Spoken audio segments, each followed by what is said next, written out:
Well, there we go. I was waiting for the sign. The big sign. The big money sign. Hello, everybody, and welcome back to some more D&D on RSG. I am your host with the most, Ranger J, 1999, your Dungeon Master for tonight's proceedings, and welcome to our little game of Dungeons & Dragons 5th Edition Wildemount Campaign here on RSG Twitch. Glad to have you guys here on a Saturday, and we just like to sit back and play Dungeons & Dragons for many hours and have a lot of fun doing it. We'll let the players introduce themselves. Just as a reminder, there's no D&D tomorrow. There's really nothing much going on tomorrow at all. We'll be back Monday for some more Star Wars Galaxy Heroes marbles. And, well, I don't know if we'll have marbles. I think Finn's... He's vacationing again. I mean, that dude takes more vacation than anyone I know. It is ridiculous. I mean, goddamn. So anyway, as you can see, Finn looks different tonight. We'll get to that here in a second. Finn, you shaved and got tan. You got lighter. What happened?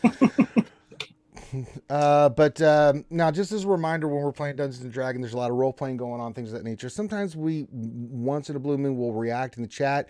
We will, but we're mainly focusing on the game. But you can still do subs, bits, all that stuff. It's very much appreciated. It supports the channel, so feel free to do that if you'd like to show your appreciation for that. You can make funny comments and things. Keep it respectful in the chat. We always say, that's right. You can gamble with your pickles because we're very much. I do try to monitor chat while we're playing, though. Yeah, I try to, but I'm a little busy. That's why we have Grim doing it, because I got 900 screens going at right, notes and screens and breakfast cereals and stuff. So, that being said, I think that's all the news and announcements. We had a great Jedi Academy. Go check that out on YouTube. Blah, blah, blah, blah, blah, blah, blah. Okay, no more notes. Okay. With that, let's everybody introduce themselves. Then we'll do the intro, and we will get into the game. All right, we start off with the lovely Christy. Christy, introduce your character for us, please. Playing Critty, I'm a half-elf bard. And she's smart. Next up, and someone who's not so smart, we've got Mr. Badrongo's character. Ogalistinics, Dragonbone Bard. And brain damaged person. I'm getting you back for all the times you give me a hard time, Badrongo. I shall have revenge. Next up, we have the lovely Gara, who's muted. Still muted. Sorry, I am playing Asura, a half-elf Asimar.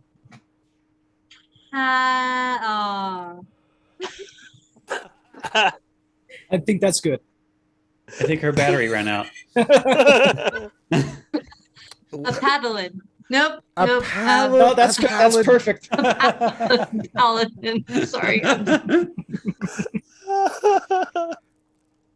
We're on such so a good good. streak. Yeah, we have to start a new one. All right, Corinthian Leather. Hello, I'm Hadalin, your Dwarven Eldritch Knight. That's right. Now, secretly, we've replaced Finn with Folger's crystals. Let's see what happens. We've got we have a special guest tonight from some of our other Dungeons and Dragons who's playing Finn's character. We've got Devil's Treasure. Devil's Treasure, could you introduce Finnadoodle's character for everybody? Oh, hello. I'm Balin Leader. Yes! Already, it's tons better than 1,000 Finn. times better. I'm the human sorcerer. Yes! Excellent. Outstanding.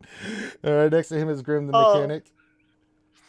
Well, I'm playing Drumzal, the party's orc cleric, and I apologize to all the Scots that are watching tonight because I'm going to butcher the accent. And by the way, thank you, Kitty Oda, for the sub. Hey, thank you for that. Next up and holding it all together, we've got the wee man himself, Mr. Johnny Moe. Playing this tea leaf, halfling rogue.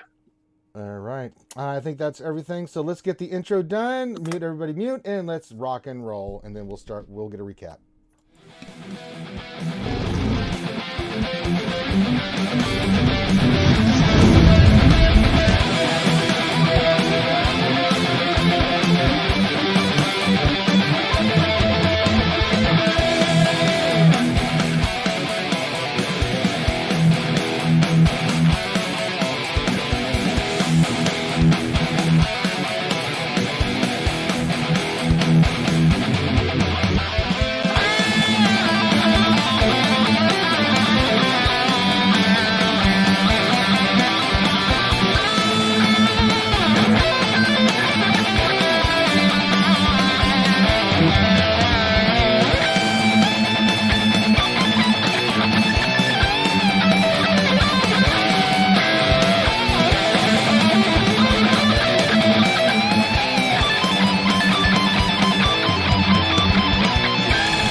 And we're back. Let's get some music started to get the ambiance going.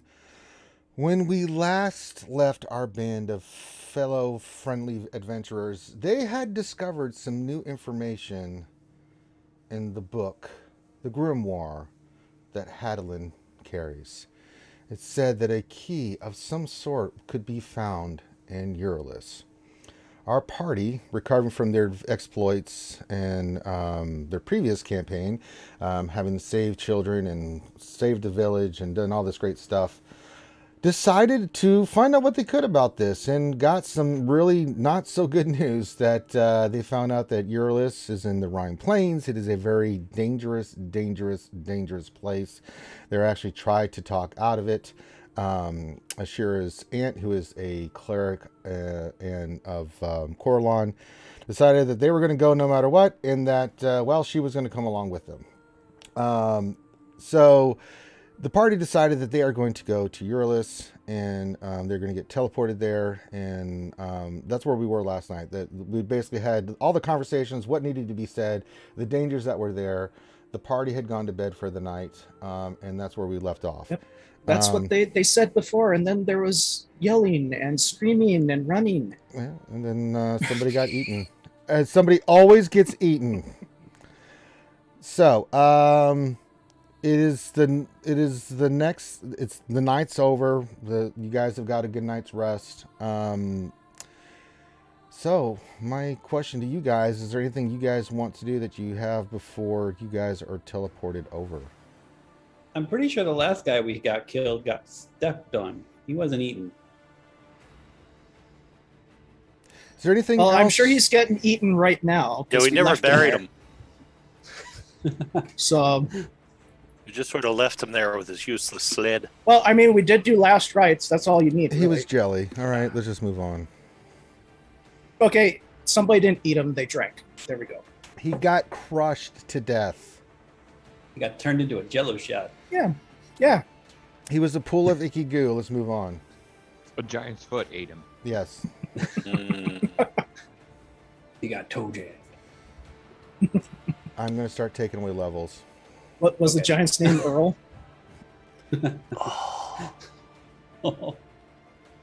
So anyway, I didn't know you could make that joke worse. Good job. You're welcome. yeah, I'm keeping track of the potato heads tonight. It's going to be some serious damage coming soon. All right, so Irvin's going to be teleporting you guys to about a half, as close as he can, as he wants to approach this place, at least about a full day's walk to get there. So if you guys leave in the morning here, which you guys are getting ready to do, you'll have the full day to get to Eurylis. I think we did everything that we were planning on doing. I mean, Balloon was making potions before we went. Yeah, he made one. We stocked up on whatever we managed to be able to find in this little podunk town. That was pretty much it. So I right? managed to replenish my healer's kit. Yeah. That was basically it. Let's get going. All right, you guys are ready. Actually, come to think of it real quick, would we be able to pick up another healer's kit in this place? No. I forgot to ask that last week. Everything that was able to be acquired has been acquired. You guys, it's a small village. Sure, did I give you your aunt's name? I'm just trying to make sure I've got it. I can verify information here. You did, but it's somewhere in my notes on the other computer. Can you find that is? I can't Let's find see my if I notes. can All right, either. I will go find. I will go find. Yes, we'll wait a minute. I think or it two, started with because a G.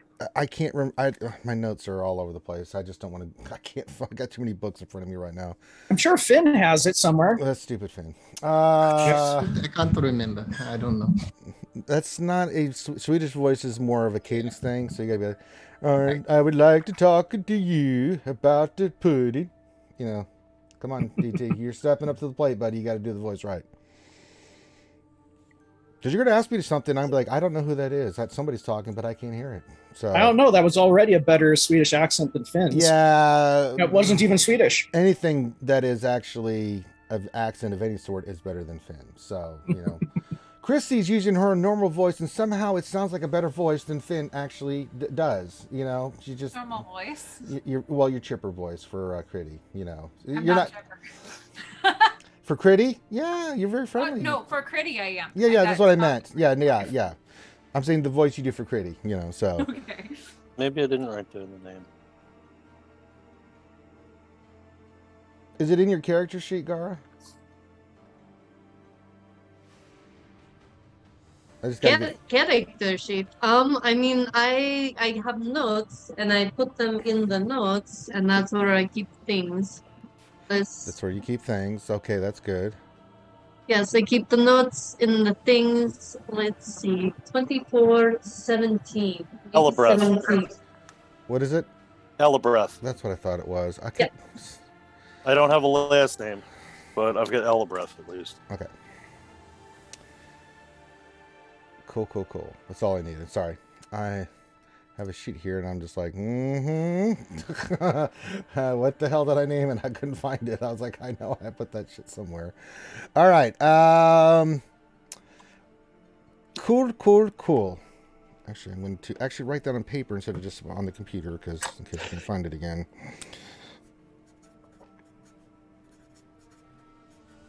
Elabreath.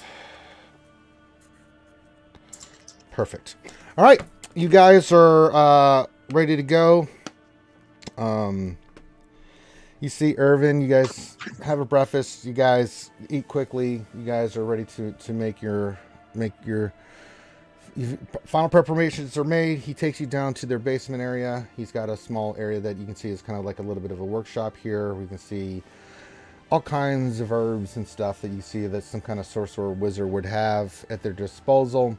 You can see he removes a rug from the floor, and there you can see that there is a teleportation circle underneath it that's been permanently put in there. And he's like, all right, guys, get you as close as I can, but it's up to you afterwards.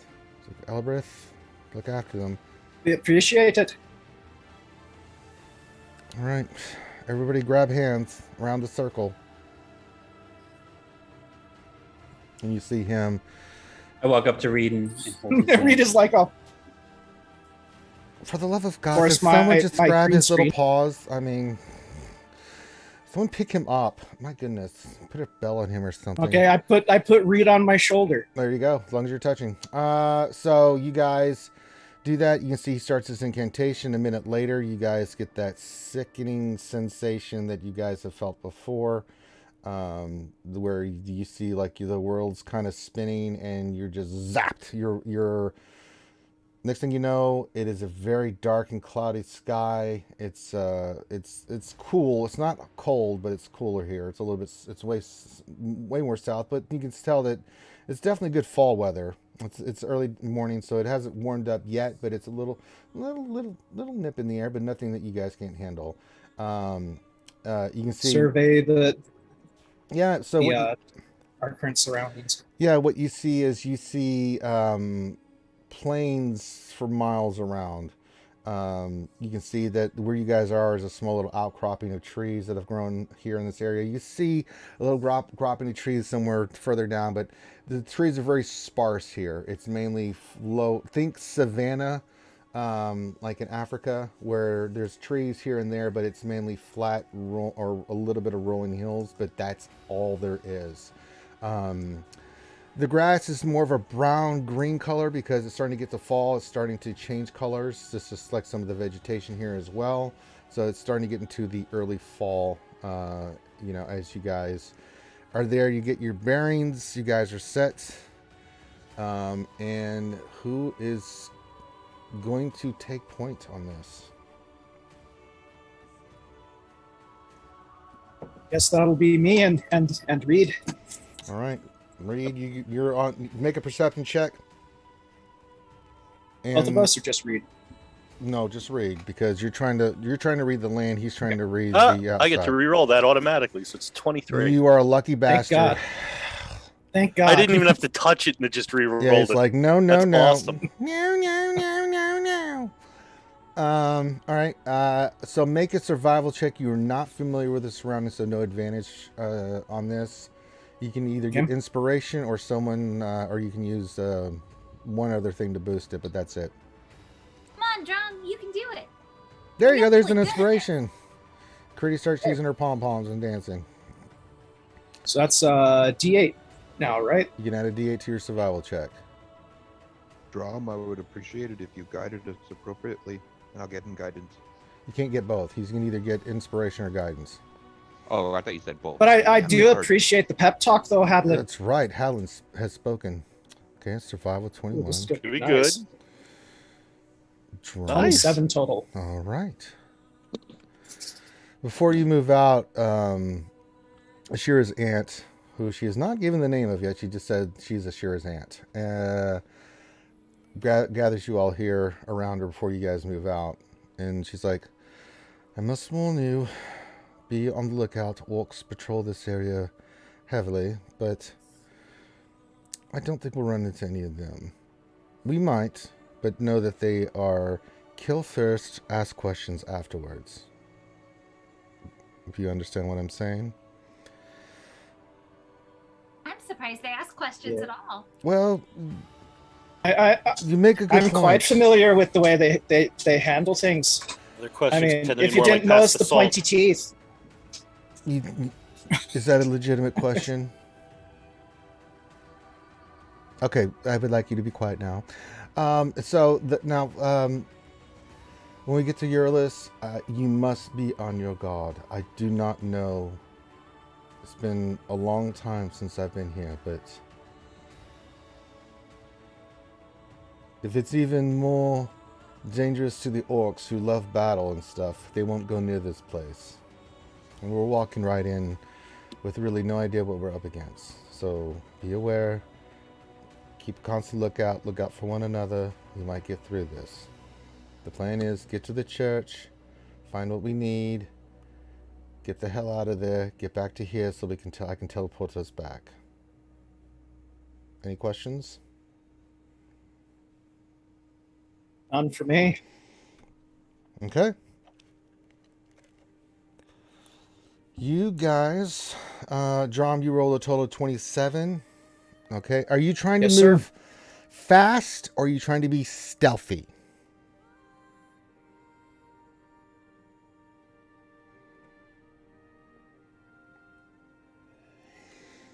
Muted Drum. Yeah. Oh, sorry. I was about to start doing First, the I'll kung fu unmute my microphone, voice. and then I'll So look that would over. be that would be look up. stealthy, right? I know, right? I was about to say. I'll Very look, good.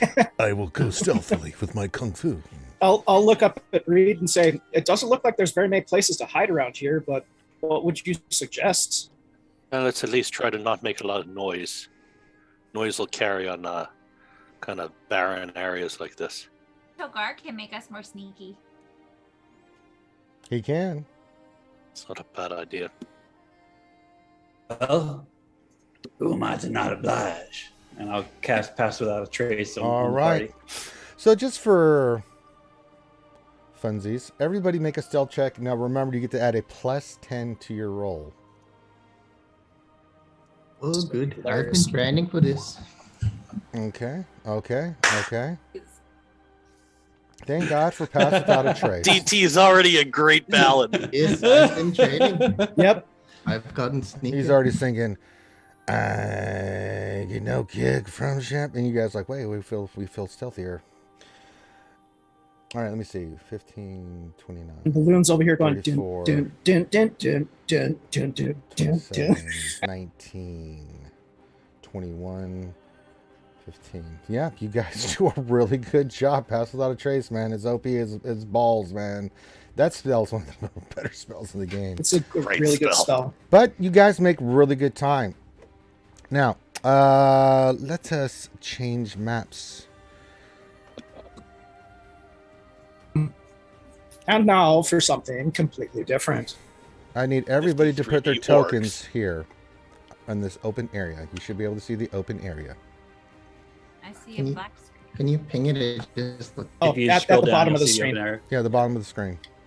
I see. You want us there? Come here, Gritty. Come here, Gritty. Somebody went straight up front. No, I everybody just didn't go flat because I'll need to do a certain order here. All right. As you guys make your way through the day, you get closer and closer. You start to see an abandoned, crumbled structure here. Another one on your right. Where is my aunt? You actually want me to do a token for her? God, Okay, just checking. No, I will do it. For you. I'm fine not seeing her at it. It's okay. I can use my imagination. It's all right. I'm still gonna get shit for doing that. Well, you just did Pass Without Trace, which was really nice.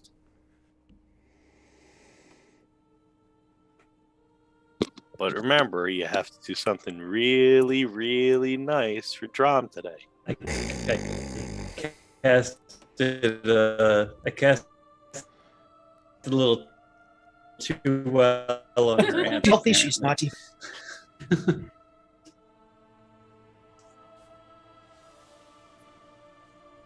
Have to find me a.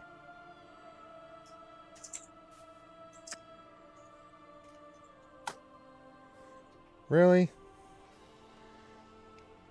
I don't have one of those. Gotta update my thing. All right.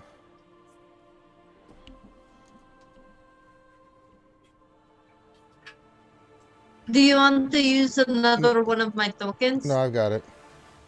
Ooh, fancy.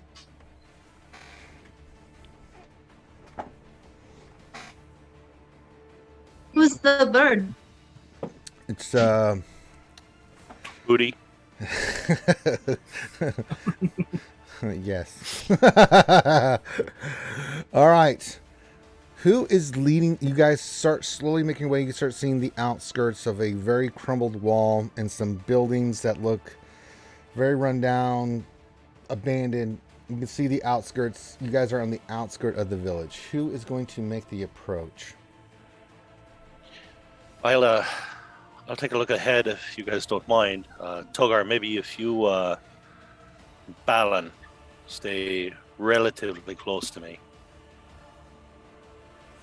Might be able to start sneaking up a little bit sneakier party that way.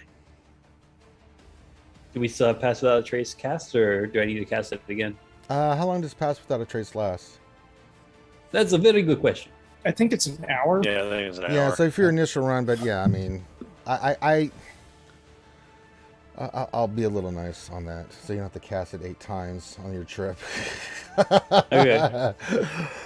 But for the most part, you don't run into any orcs, anything. So you guys are making your. Drom, you get everybody there based off the map, the direction. You do a really good job. Reed, make a perception check for me, please. Because you guys are the first ones ahead of the party that are 25. Yeah, you start seeing that this wall, it looks like a good, strong stone dwarven wall. Maybe once upon a time that it is in complete shambles. And you can see that there's, looks like 2 pretty, like 9 foot tall, 10 foot tall. You can't really tell from this distance until you get closer. Statues of dwarves that are crumbling. You can kind of make out that they had a shield and axe.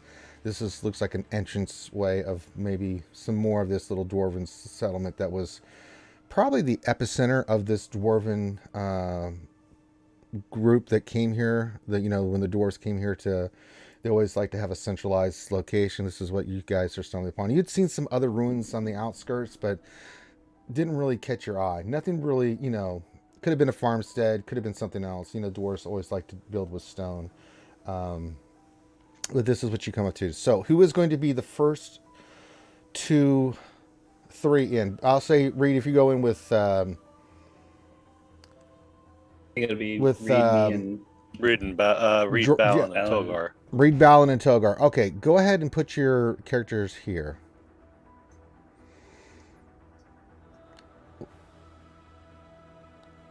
Okay.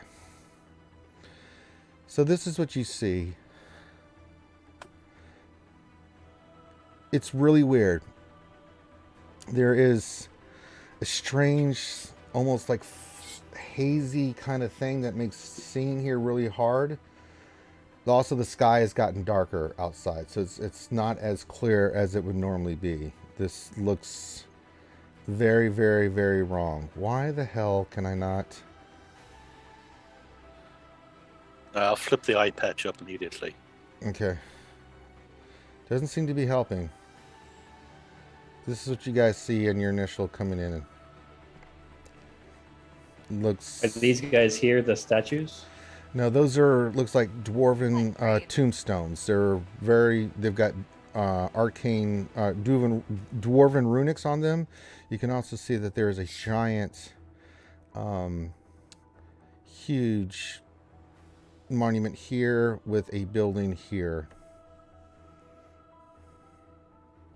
I'm gonna call back to Hadlin, like, I think you need to come pay your respects. The tombstones, are they written in standard dwarvish or they're more runic? More runic. You're not used to this language. Can I see them from where I am? You'll have to move up, Critty. Okay. I'll come stand next I'm gonna and hope for the best and cast comprehend languages. You don't need to. So save your spell, because this is the same writing that you've seen in the book. Oh, okay. And it says, "Here lies Karos, son of Gildarn, died in battle." And it gives, but it's worn out at the battle. It's worn out at the end. You can't see it. It's like like age and weather. As you look around, Critty, at these other ones, you can kind of see maybe you get a letter here or there. This one was made a little bit better than the others, with a little bit more of a marble than the other ones. Looked like they were more made of granite. So the weathering didn't hit this one as hard. But that's what you see. the ground around any of these tombstones or the obelisk, does it look disturbed? You have to go closer to go inspect. I'll move up to here, be able to look at that one. Mm-hmm. Make an investigation check. 27. No, doesn't look to be disturbed. Looks like the ground is naturally overtaken. There's a lot of vegetation, like, grass and stuff everywhere. There's no like roads or anything. These are all just building structures that are, all these are made of stone. The dwarves do not build with wood. You know that for a fact, Hadlin and Reed, because you grew up with this kind of society. So you know this for a fact, that not big fans of wood structures. That's why these are standing the way they are. But they're in total disarray. Drom's gonna move up to the entryway at the, where the walls are, and he's gonna grab a hold of his Raven Queen amulet and cast Detect Evil and Good. All right. What's the range on that? 30 feet, and I will maintain it as we walk around in here. Your spidey senses are going haywire.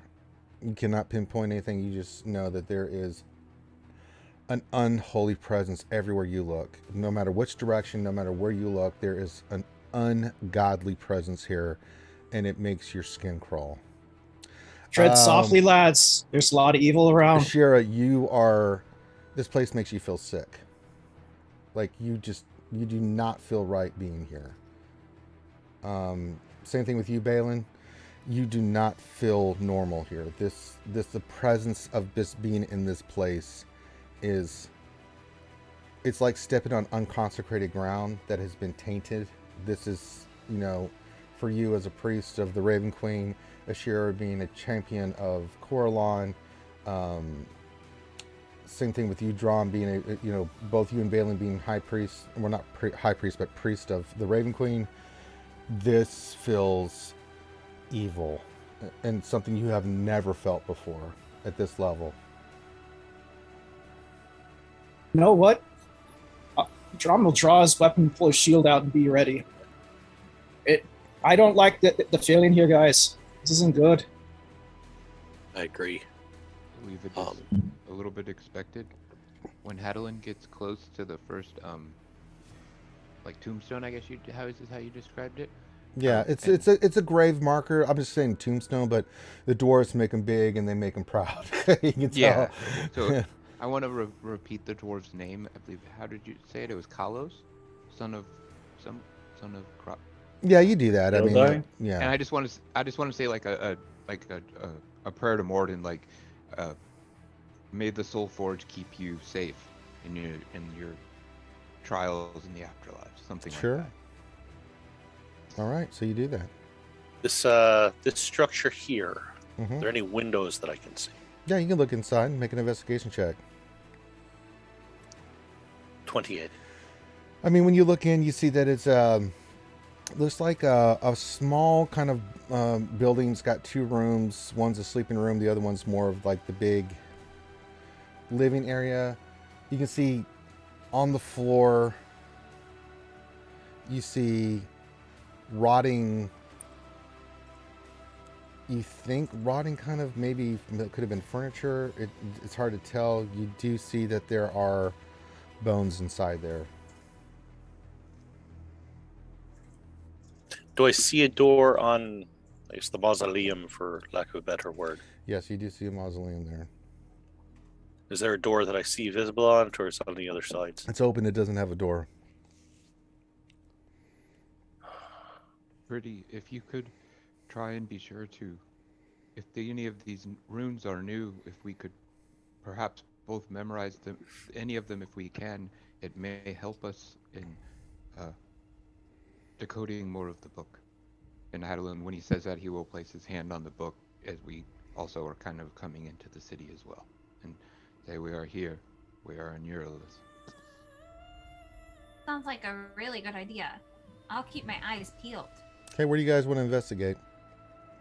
I want to ask if Hadlin and Critty want to come check out this big old monolith with me. Until Reed has cleared things of traps and potential dangers, we should take things very, very slowly. Yeah. Well, Mr. Reed, if you want to lead the way, I'll stay. Well, he's over here looking inside this house. This place is. Where is he? Right Okay. there. He's like 10 feet away from me. I'm going to call over to him. Reed Z, let's go look at the monolith. Keep it down, Z. It's part to being stealthy. All right.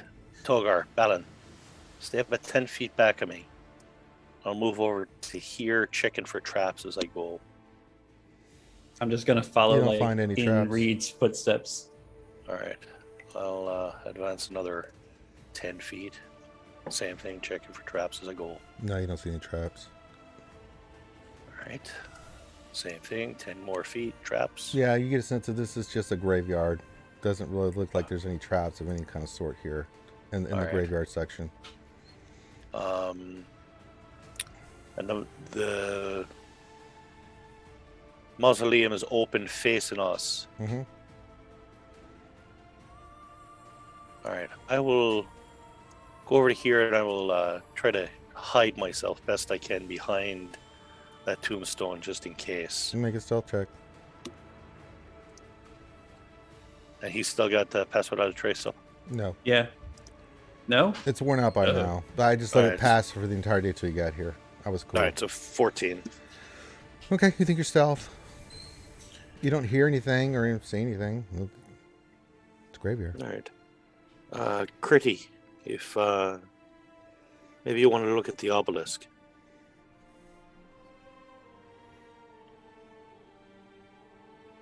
For the record, where Critty Stand goes, I kinda go. far away, and I'm gonna try to read what's on the obelisk. All right. I'll go help too. I've been looking the book. Not much help from you, Balin, on this one. Critty, you see that this pillar says, "Here we honor our dead" on one side. "Here are the fallen warriors" on the next. "Here we honor Morden. Here we remember those that fallen." That's all it says. I tell the group that. Okay. Tell you what war it was. That's all I read. All right. there anything written on the mausoleum? Not on the entrance or anything like that.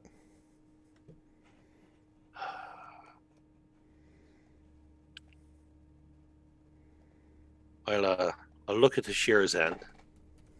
Say, hi, I'm sorry, I don't know your real name, is Sherazand. Ebelith.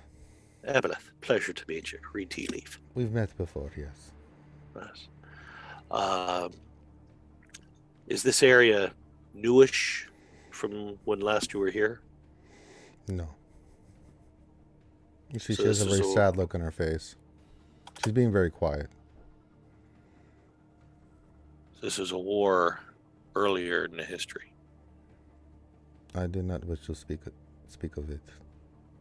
You notice too, Reed, that her accent changed. Hold on a second, everybody.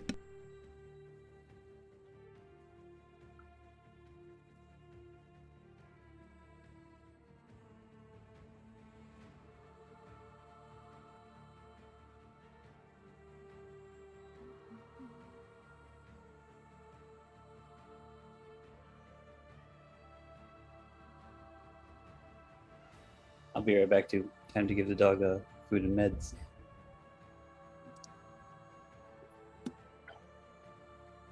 So, what's that? It was just my mother, folks. She just wanted to know if we wanted to get something. She's like, you know, if you. Hi, Mom. Everyone says hi, Mom. Hi, Mom.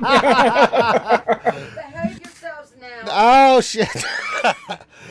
She's like, do you want to go get Chili's? I'm like, I'll have to take a break. It'll take me like 20 minutes to get there. Ooh, I want Chili's. Everybody wants Chili's. Hey, Mom, you know what? Do it. I'll take a break. We can take a 15, 20-minute break. So, I'll get it. So, we've had a hard day at work. She doesn't want to cook. I don't blame her. We're both tired and sore. Her more than me. So, I actually said hi, Mom. Cheese curds, please. Sure. But, I mean, if you guys were here, trust me. My mom's the kind of person, if you guys were visiting, that would be a thing. Like, what do you want? I'll get it for you. You know, that's just the way she is. Okay. All right, Reed, what are you doing there, homie? You going into the obelisk? I'm sorry, the mausoleum. Mausoleum. Sorry. I'll look over at Hadlin. I'll sort of give him a nod towards the mausoleum. I'll go over. I'll stop just outside of it. I'll check it for traps. Make an investigation check. Can I make like any type of history check or something like that to know? Sure, like, go ahead. Morden customs for if this. Is Yeah, okay. Make a religion check then. Okay.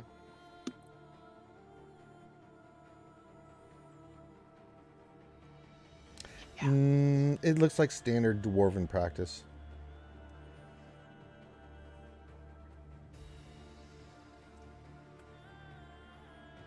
Okay. Drum's actually got to move up over to here. Okay.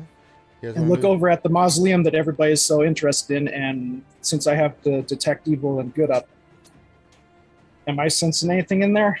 Everywhere. Evil everywhere. I said, you guys. I rolled What did you roll? 14 on the investigation. Doesn't look to be trapped. You gonna go inside? Yeah, I'll stow my bow and arrow. I'll draw out my short sword and dagger just in case. Okay. I'm unsure if it may be better for me to go first, but perhaps we should just move as if this is any other situation. Well, I'm trying to put it in here. That's why I nodded you over. Like, damn thing's not cooperating.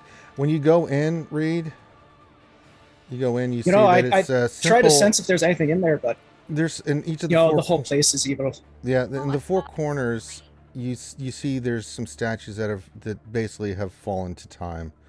In the center is a coffin inside. guessing it's more the dwarven ruins as opposed to regular dwarvish. You don't know, Hadlin. You recognize this is a special burial because this is either a very high elf dwarf, either royalty or someone of great importance that was buried like this. I mean, usually the dwarves, as you saw with the other ones, They bury themselves back into the earth because dwarves come from the earth. But this one is for high honor that they specially constructed.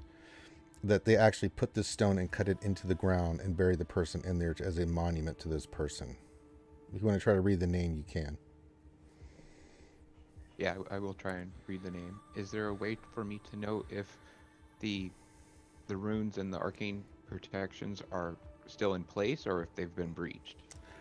Make an Arcana check. Okay.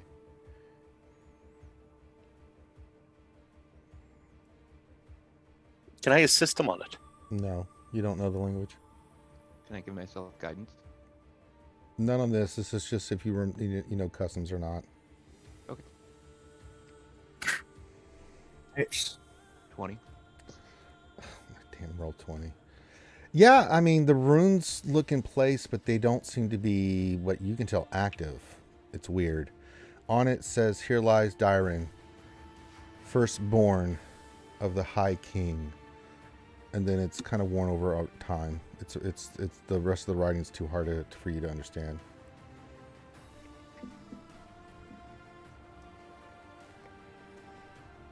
Can I tell if the crypt has ever been opened?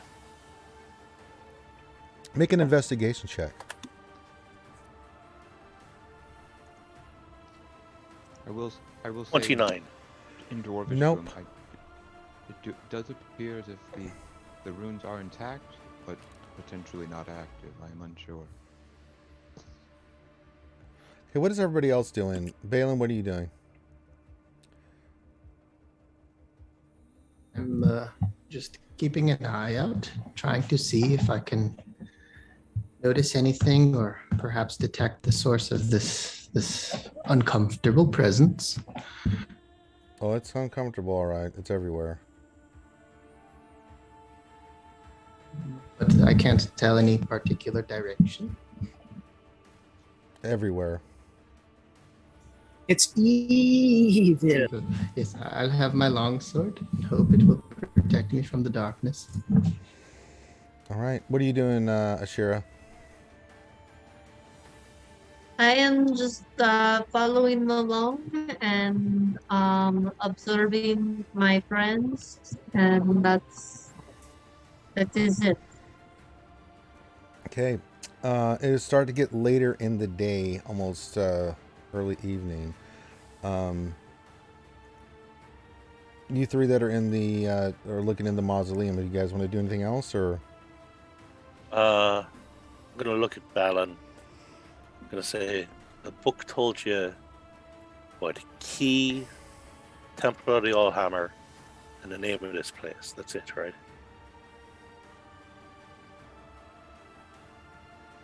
You're asking Hadlin that? Yeah. It's his Oh, you're book. there too, Critty. He's asking. I mean, you're hearing this question too. Well, I'll ask both of you. But I think it sounded like you said Balin, so I wasn't. Oh, I I'm think you've been sorry. Hadlin. But Hadlin.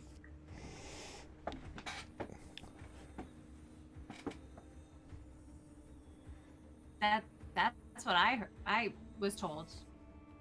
If that's helpful. Is there any chance that whatever key we're looking for may have been buried with the firstborn of the king of the city?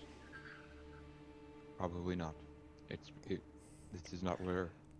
This is not the Actually temple of is. the Allfather. All right, I didn't know if They're maybe there usually- was a key too there that they would have put in here. I don't know. Potentially, but if at all possible, since the runes are intact, I would prefer not to break them. I agree with you. I guess it's getting later in the day. The sun's So starting there's to set. There's a house over there. Potentially, I do not know how, and I look to Drom and Balin as they, you're not potentially. I do not know if how you feel of it, but there is a potential we could talk to a spirit. But again, I would leave that potentially to one person in this entire place if we were to ask that. Usually it's best not to disturb the dead, but I get a feeling there's a lot around here, so, don't lollygag, guys. We don't want to be here after dark. That's the thing. I think we're going to be stuck here after dark. I'll walk out of the mausoleum, I'll walk up to here. I want to see what that building is. Looks like a burial place, just like a smaller mausoleum. All right. And everything is just the ancient runics, but not standard dwarvish. Mm-hmm.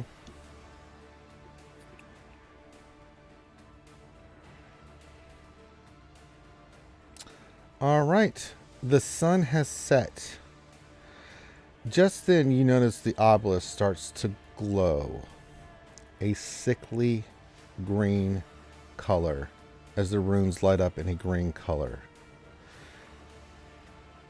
And you start I will immediately move to there. All right. You start seeing, guys, all around you, the ground start to shake. And you start seeing popping up everywhere. Nobody move. You're frozen now.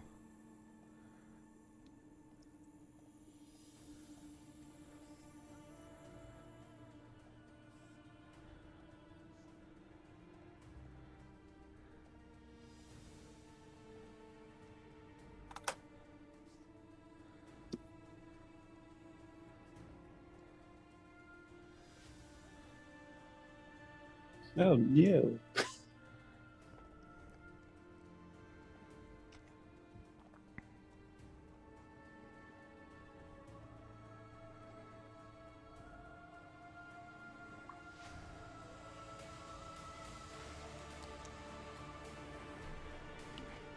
There's a lot of zombies. I'm not done yet. He's putting down the one in the red leather jacket. Sorry, I thought I was muted. That was good. Dun, dun, dun, dun, dun. Coming out of the ground, you guys all have a free reaction as you start seeing these undead zombies coming out of the ground all around you. You move there, Reed? Yeah. I was going to look to try to hide as soon as I see that thing start to glow, so. You see these two giant dwarven 25-foot statues that you're next to, too. All right, yeah, I'll try to hide between the legs of Make a stealth check. them, or... All right, let me start with you, Reed. Make a stealth check. Natural 20. You disappear. You become one with the outside. You actually do like one of those strange poses where you lift a leg in the air and pretend like you're a tree. You look like a tree. So, Years of yoga have paid off. all right. Reed, you have a first reaction as you start seeing these bodies and corpses start coming out of the ground. I'm going to look to assassinate this one here. You have an advantage on a free action, so go for it. You can make an attack or a spell. Oh yeah, I'll go spell, totally. I cast Arrow to the Head. That so hits. It's a 19 to hit. That hits. So this is assassinate and everything, so... It goes bye-bye. 62 for 32. Yeah, it's, like 60. It is no more. All right. Can That's I it. then Then try re-stealth. to hide again, or Yeah. am I still hidden? No, you made an attack. You have to re-stealth. Okay. 13. All right. Not great. Ebolith is going to do something. And these three zombies are dead. You just see some, Reed, you see this? Some of you guys see this holy light come from her. And you just see, like, the zombies as they start just coming right at her. She just raises her hand and says a word, and they just instantly just poof into, like, they are gone instantly. Oh, we're at a playground for clerics. All right. Drom, what are you doing? Right. So first what I'm going to do is I'm going to move over in front of this one. Mm-hmm. Then he grabs a hold of the amulet around his neck, pulls it off, and holds it up in the air, and says, "Begone, abominations," and casts Turn Undead. Okay. I need all except this one, this one, this one, and this one to make DC 14 Wisdom saving throw. They make it. Wow. Okay. They rolled a natural 14 plus their bonuses, so I'm sorry. No worries. They're wise zombies. No, they just got lucky. Remember last game? Y'all had those zombies cooked, man. Y'all tore them up. That's because they just rolled so horribly. All right, so that's your turn, Drum. And that's my thing. Like, I'm giving you a free action. Hadalin, I'm just going down. Everybody get a free action. What are you doing? You see in front of you, see this zombie coming out of the ground. You kind of hear this one over here. In this area, and you also see inside the mausoleum the lid pop open, and you see a dwarf kind of armored skeleton coming out of the ground, out of the burial area. Dwarven deadite. These look like standard zombies, right? Like, They're all except for the one- dwarven zombies. They look like these were residents that you see. Some of you guys are seeing elven corpses as well. Okay.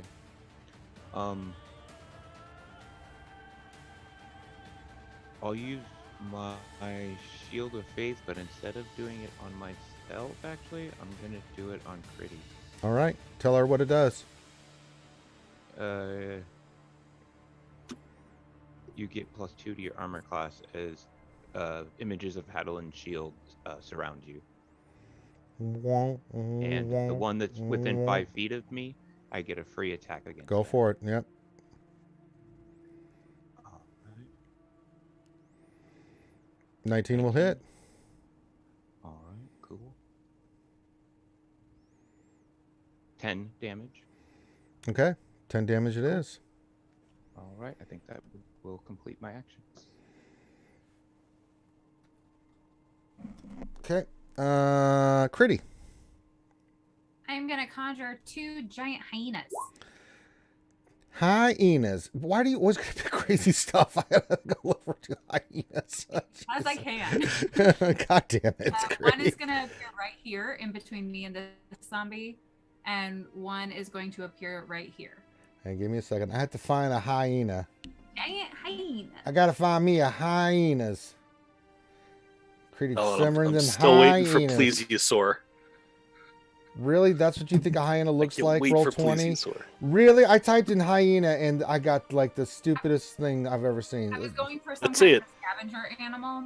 The plesiosaur has to be thematically appropriate. Yeah, I know, but I'm just dying to see one. Yeah, wouldn't a plesiosaur just be like flopping around and everything? Really? You can't She get a summoned it, normal right? hyena? Make it appear like 15 feet in the air and just drop it on all the zombies. Yeah, it would be like that scene in Hitchhiker's Guide to the Galaxy with the whale. Exactly. I think it'd just be amazing. This is stupid. I feel like a cannot sofa. I know believe what you mean. I can't get a hyena? Really? Put a dog. Or a Okay. wolf. Well, yeah, I'm just looking for. I wanted a hyena, but it's like, yeah, we don't. Yeah, that's out of. That's not gonna work. I'm like, really? I can't get a hyena? Suck it. Roll 20. I'm sorry, I cannot do that, Dave. Yeah. All right. Where do you want them, Critty? One right here, Okay. in between me and this zombie, and one right here. It's best I can do. Close enough. All right. They can make an attack since they are summoned. So they are gonna do a bite action. What's the? It's usually like a +5, I think, for any animal you It's summon. +5 to hit. Okay, so roll a d20, and then if they hit, then we'll roll damage. D20 for the guy on the right there. That is a hit. Okay. So that's what's the damage? 2d6 plus 3. Roll 2d6 plus 3. Sorry, I've got a text box and a minimum screen here. So That's okay. that's 9 plus 3, and then you said No, plus you 5 did. to... You got. I think you did 6 plus 3. Did you do 2d6 plus 3? No, you didn't. Okay, so that's 12. Okay, gotcha. Gotcha. It's still up and running, but it's, you know. And then do the other attack with the other. So With the the other other. guy is gonna attack this one right here. You're gonna attack that hyenas. Yep. That'll hit. And then that would be 6 plus 3 is 9 damage. That'll be 9 damage on this one. Very nice. Zombies are not known for their high AC. A lot more swarmers. Okay, that's your turn, Critty, your free action. I'm giving you one free action, so you did the summoning, you got your doggies out. So, Yeah, okay.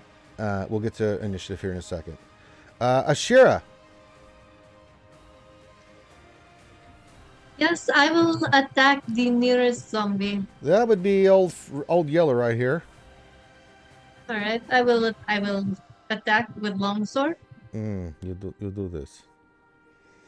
That is a hit.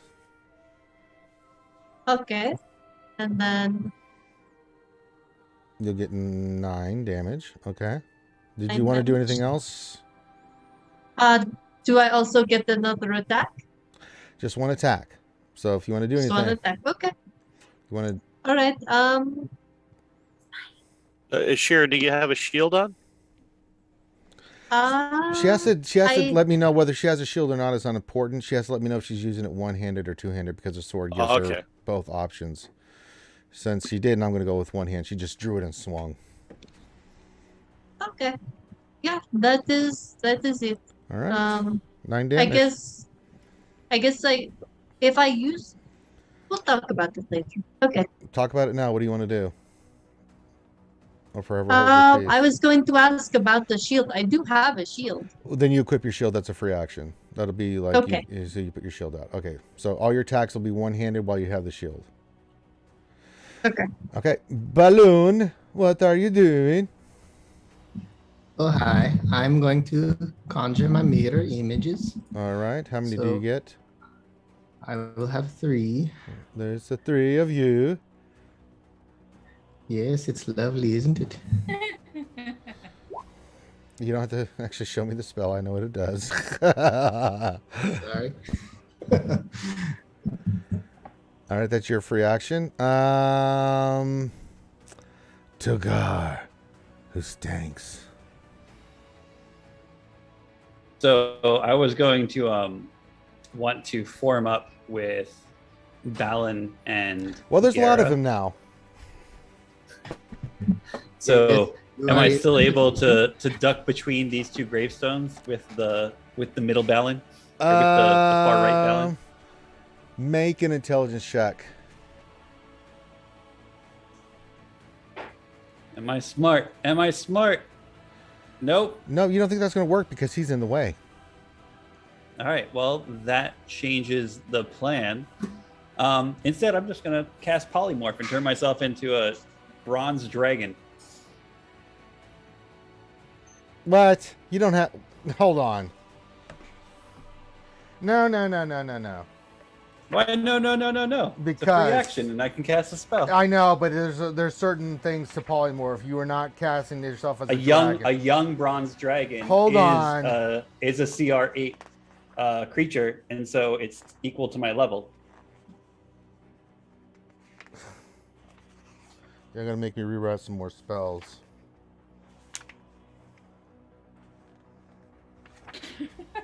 I was just going to use my breath weapon if I got to like form up with the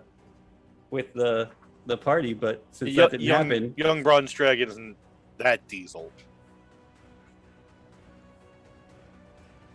Right now it's mainly to get me up off the ground.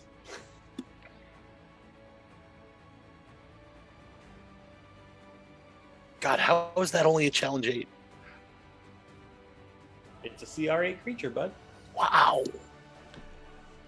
I could have gone The green spell dragon. transforms a creature that you can see within range into a new form, not you.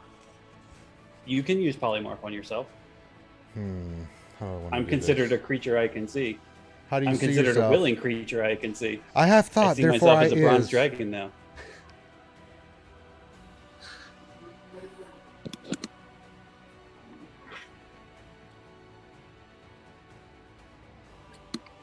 Yeah, but actually it wouldn't work on yourself because you have to maintain concentration. Polymorph breaks concentration. Why can't I concentrate? Because the spell breaks you can totally concentration. use polymorph on yourself. That's Because kind I of think like it's the Spell higher doesn't level. break concentration. No. Yeah, you can do polymorph on yourself for sure. Yeah, People do it all the time. that's 100% like acceptable, like in so many campaigns. All right. Let the games begin. You said Bronze dragon. you said young bronze dragon. Yes, sir. Silver. Gold. Copper. Okay, I sit corrected. Jeremy Crawford, one of the creators of D&D, says you can cast polymorph on yourself if you can see yourself. In other words, you need a mirror. And he has a mirror because he's narcissistic. Yep. So I sit Or corrected. what if you just do this?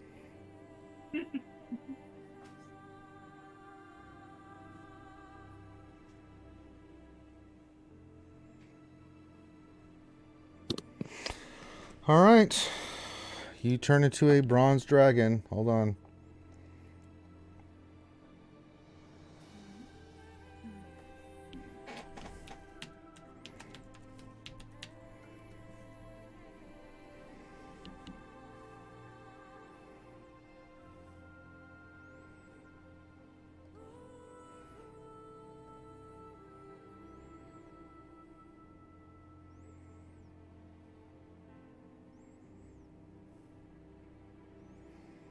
Really? Roll 20? Give me a second.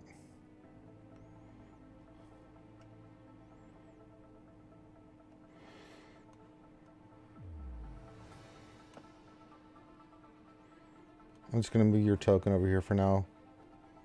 So bronze. Such dragon. You're about the size of a horse. Steed. Bad Rongo is a steed. All right, that's your action.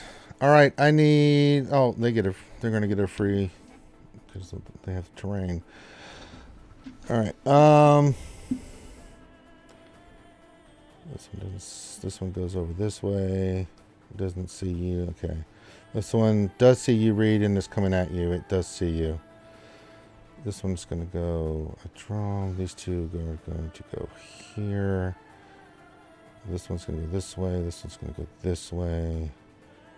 This one's going to go this way. This one's going to go this way. So it's going to move here. This one's in combat with this dog. This one's in this dog. This one's going to attack. What is that line that's down there? Is that a fence or is it a Stone wall. It's a fence. Okay, so he's climbing over a stone wall. It's kind of disheveled and stuff. I just have it there because I can't like, you know, do it the right way. Yeah. I'm just trying to picture it from like a 3D perspective in my head. Yeah, I'm trying to do, I'm limited by like what I can do. Like he's inside, but since your dog's there, I can't really position him the way I want. So I'm just going to put him there like he's right next to your dog. If that makes sense. That's why I positioned the hyenas. Yeah, they're in the way. So this one can't get to you. This one and this one cannot attack you. This one can, but Even though he's the one my hyena was attacking? no, this one was the one. Oh, is that the one you're attacking? Okay, this one's So Yeah, this one's there, but okay. Yeah, this one just is where it came up, so it's not moving. So there we go. I think we're all in position. This one's going to move out. This guy's going to move here. Yep. No, I'm limited with 2D space. There's only so much I can do with the damn thing. They don't make it easy. All right, everybody, you know what time it is. It is time to roll initiative. Let's do it.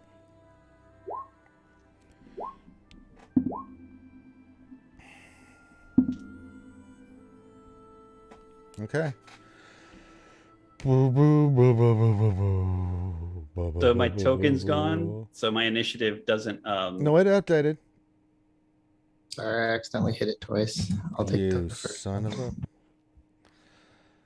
Critty got there's my a. initiative. Let me see here. Initiative. Wait, a lot of people rolled initiative. Critty, you got a 14. Everybody quit. Stop rolling. Oh, why does this? No one ever click their tokens. Why do they have to do this to me? All right. I did. I clicked it. Critty got a 14. Somehow I moved myself and I wasn't. Togar, selected, you but got it's, a 14. Maybe you moved it with your mind. Ashira got a 18. Hadlin got a 16. Well, y'all rolled really well. Reed Tea Leaf got a 19. Jesus. I rolled well. You did. Drom, you got a... Why can't I see Drom? You got... Mine's on there. Okay, you got a 12. At a 12. Again, Drom's gonna probably end up going last. So. And then Balin, do I see Balin on here? Okay, Balin, you got a... 16. 16, yeah. I accidentally hit it twice. It should be on the tracker, though. Yeah, I got it. It just didn't update it, so I'm... let me do this. Descending. Okay. Why does it do it twice? All right, read. Okay, read. Okay. Didn't Hadlin needs to fix his. Yeah. He got to 16. I Yeah, got it. 'cause I Togar got got it. a 14. I got him. I got it. And Togar got 14 as well. Bards roll 14. It's a requirement. I feel like I'm 14 again. I am 14 going on 800. Let's see here. Togar got a 21. I don't think so. You got a 14. Okay, so this one's the... I got a 14. Yeah, I I just had got to you. find my token to, No, I to got actually you. roll it so it registers. It's right here. Yeah, I found it now. Yeah. You moved my wall. All right. Okay. Zombies leader goes Okay. first, and then the rest of you. Then All the initiatives disappeared off the turnover. Yeah, I'm only seeing 3 of us. Well, I've got it, so you don't have to worry. Okay. Okay. I will call it out because Reed rolled the 19. He's the highest. We are good to go. Alrighty then. You see this dwarven corpse come out at you, Hadlin. He is going to hit you. Try to swing at you twice. What is your AC? What is Hadlin? 20. 20. He hits once and twice. So you take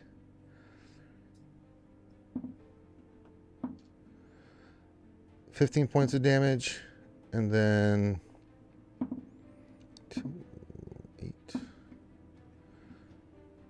another 14 points of damage as this guy with this axe, and it's weird as it hits through you. It's like it's hitting through your soul. You feel like your soul's being ripped out of you when this thing hits you. The zombie's going to try to hit you. That ought to be interesting. It missed. He gets this free ash because it's near this dude. And that's their turn. All right. Reed Tea Leaf, you got one coming right at you. It sees you. It's your stealth wasn't as good as you thought. These things happen. This statue here, does that look like something I'd be able to climb? Yes. It's kind of you think it might be a little dangerous. It's crumbly, but it's very solid. Yeah, for my movement, I'm going to try and climb up on the top of it. All right, make an athletics check. Athletics or acrobatics? Athletics to go up. You're not trying to flip over or anything or choose something like. This is athletics. This is climb. Natural 20. You get to the top of this thing like you came out of the womb, and the first thing you did was climb Mount Everest. That's how good you just did this. It's Spider Reed. Yeah, the zombie's on the bottom. As it kind of gets closer, it's like, can't do a damn thing. You have advantage because I'm going to give you advantage because you rolled a natural 20. Nice. No I'm sneak, gonna shoot down no at it. sneak attack, but I will give you because it does see you. It knows it's there, but you will get double damage on this. A 13 on both. It hits. Wow. Double damage. It's zombies, baby. So that's just an 8. Since I don't No, get the it's sneak not. attack. It's doubled. So Oh, double. it's a 16. Yes, so 16 points of damage. This one goes... Oh, no, it's still up, but it's not very happy. You take a... It's got an arrow sticking out of its eye. Yeah, it's... and it's trying to climb up. Let me just see, because for the next turn, if it does. A 4. No, it doesn't. So. Nice. All right. Next up is Shira. And I guess it's not worth trying to stealth It's with locked on. staring Yeah. at me. No, you're on. There's nowhere to hide. You're on top of the All dog right. statue. All right. It was at this point Reed turned into the left eye of the statue, and they had no idea it was there. Shira. Yes. What would you like to do, if anything? Oh, is it? I get to do things. Yeah, if you don't mind. I I mean, if you feel like it, I don't know. It's up to you. I thought it was somebody else's turn.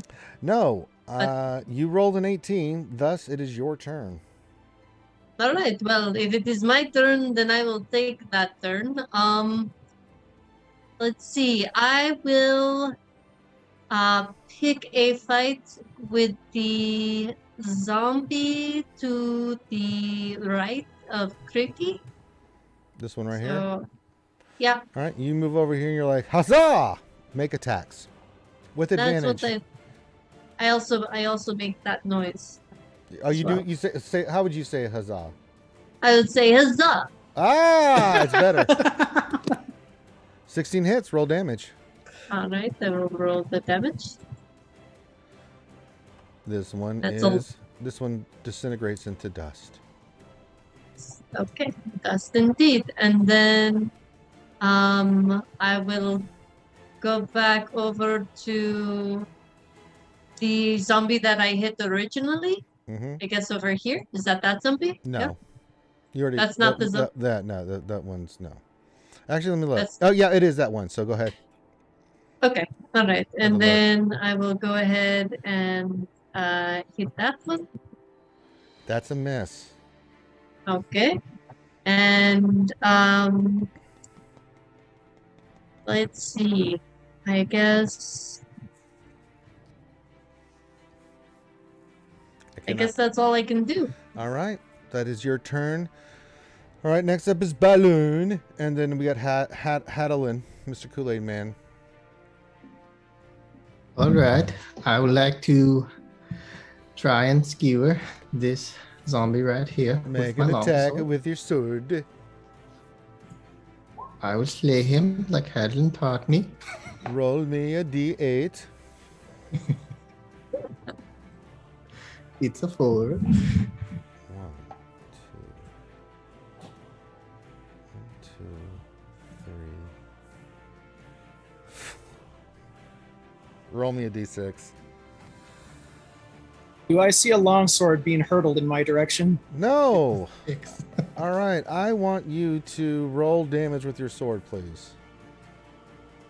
It's 7 damage with the sword. All right, you lose your sword, and it goes into this zombie here, luckily, and sticks in its head, but you no longer have a weapon in your hand. Oh darn, I need more training with the long sword. Adeline, you didn't show me what to do here. You're no longer armed. Can I use my bonus to try and retrieve it? I mean, no, you rolled a natural 1. You have to wait till next turn. Your turn's over, buddy. You rolled That's a all I'll 1. do. That's all you get. You're lucky it didn't hit anybody else. I was looking to see you stuck old Togar in the butt. Yeah, that's why I was like, well, do I see a sword going end over end towards my face? No, that was right. I was expecting to get hoping. knocked I'm off a like, oh, statue. he hit a zombie. New flying saber technique. But it's got it's got a sword in its brain. You did manage to hit, but you no longer have a weapon in your hand. All right, Kool-Aid Man's up, and then it's Crete. All right, I will trace a rune in the air, and instead of multiple images coming off of me, I start to phase in and out, and I cast blur on myself. Okay. Nice. That gives me an attack against one that is in melee with me also. Okay. 25. Okay. That hits. Right. Which one are you attacking? The big guy or the little guy? The big guy, definitely. Okay. Roll damage. For 11. For 11. Okay. All right. That So I already cast Blur, so I can't do a cantrip, right? No. Since I already cast a spell, right? Yes. Okay, I'll just make sure.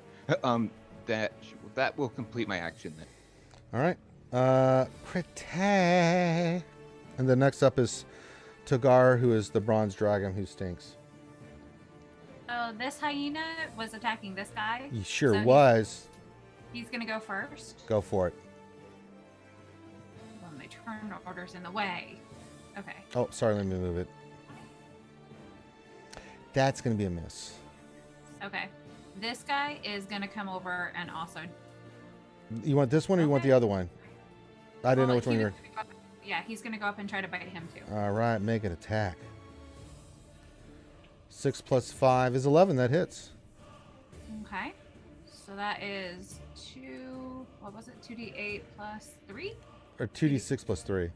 2d6. So that's 11 points of damage. He for that guy. is no more. Okay. Nice. And then I get an attack. Yeah, that's your bonus action to tell the creatures what to do. Yeah. So for me, I am going to cast Vicious Mockery at this guy. All right. So it's a DC 14 Wisdom saving throw. It saves. It doesn't work. But it looks a little confused. Wait a minute, I hear Buddy Boo. Wait a minute. Do we have a Buddy sighting? Let me see if I can find Buddy. Okay. So what we're going to do is I'm going to go do a favor for Mother. I'm going to take a break here. And I'll be about 15 minutes for me to go over there, grab the food, and come back. So what we'll do is let's chill. You guys can talk D&D, figure out strategies and stuff. And then we'll be back. Talks amongst ourselves. Yeah, Buddy. No, Buddy. You're not coming with me. Stop it. You're not going on the trip. Stop it, Buddy. But Buddy wants chilies too. Hold on, Mom. Because I'll be back. So give me 15 minutes. I'm going to do a favor for El Madre. You guys can hang out and just talk, and then I will be back as soon as possible. I'm going right now, and then we will continue right where we're at. So I'll be right back. Yep. Cool. So yeah, like if anybody has any questions about D&D in the chat, feel free to ask them. We can answer a good some of them, hopefully. Yeah, or any accent questions. We have experts on the panel. Or Garrett, what I kind think, of burrito do you want if I order a burrito? I'll be back in a minute. I thought. Are you doing down romance? Yes. I'm okay. Okay. Come on. There. Luke has been trying to say hello. Oh, yeah. Who's so fuzzy? Luke is a fuzzy boy. So fuzzy. Paw Walker. And unlike his sister Boba, she'll jump up on my lap. He is afraid to, but he wants to be up here. Aw. So he just sits there patting his butt. Hey, you keep wagging your tail wanting to come up. Is that enough? Did you say hi to everybody? Did you say hello, you sweet handsome boy? Okay. Mama loves you. Nope. You don't want to get down yet? Okay. Alright. Okay, you can just sit here for a minute. Use your hands. This is interesting. That dude with the axe is Frightening? yeah. Yeah, he hit for almost 30 points of damage. Yeah. Which one's like the zombie leader? Can somebody ping him for me?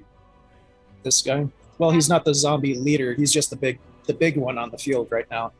Okay. You are handsome and everybody likes you. I have a plan, though. Okay. Once it gets to my turn, I have a I plan. have You can a see plan.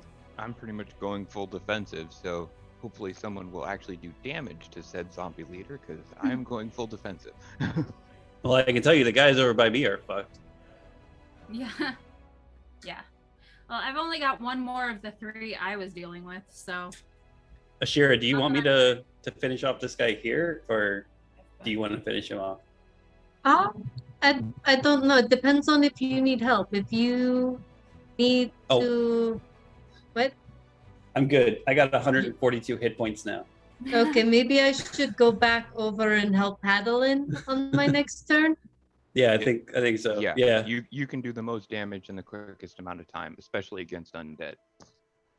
I'll finish Okay. off all the guys over here, and then I'll come over and help you guys. So I'm gonna Okay. finish this guy off. I imagine that my hyenas are probably not going to last very much longer.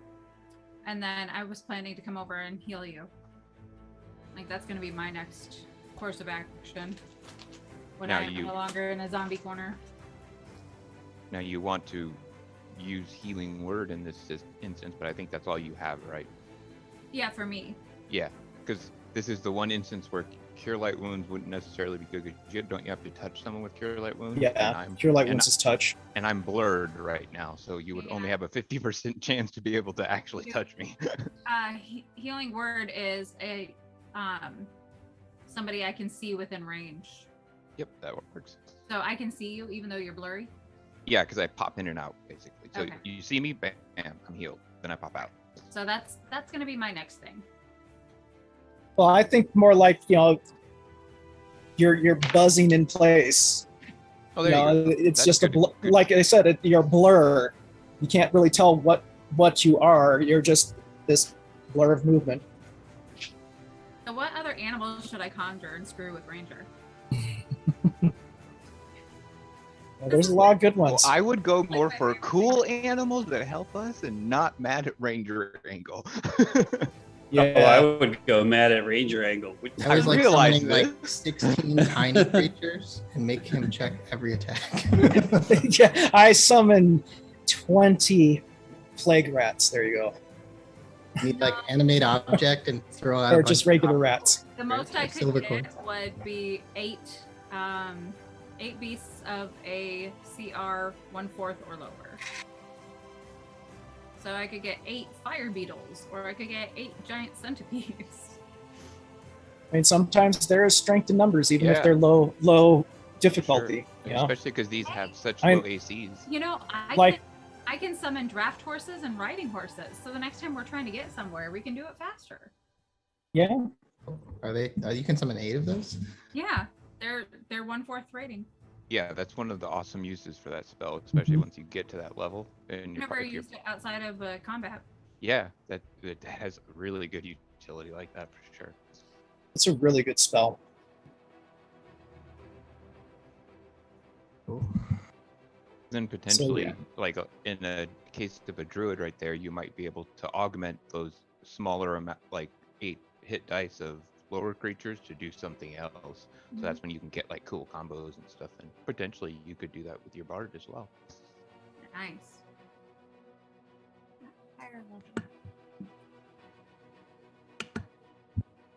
That's like the old animate At level object. spot, I'll get twice as many creatures. That's freaking awesome.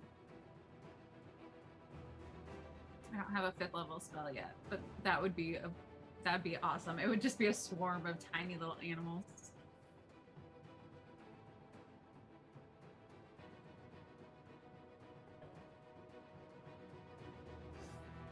So how's everybody's weekend going?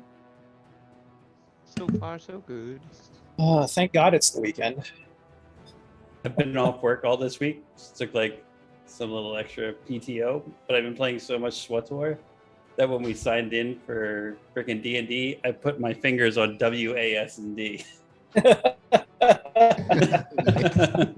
your new look. You look fantastic. How do you I have it. What's that? How do you like the hairs? Oh, it's, I mean, short now. Yeah. Have you noticed your strength has disappeared? Now that the hair's gone. No, but now I can feel the breeze on the sides of my head, which is nice because it's been like 90 friggin' degrees out here. So here's the dilemma. Do I order an extra $8 on my Postmates order to get 30% off? Or do How I much just would take you off give the for extra? 30% off? Well, Not another $8. It depends on what you're getting with that $8. Is it something that you can store and eat for tomorrow? I've already done that. Is it something you can store and eat the next day? I've done that too, and I'm still $8 short. So I'm thinking about maybe taking off the thing that I could have saved for the day after tomorrow. What do they have for dessert? I don't know. Usually I get a chimango.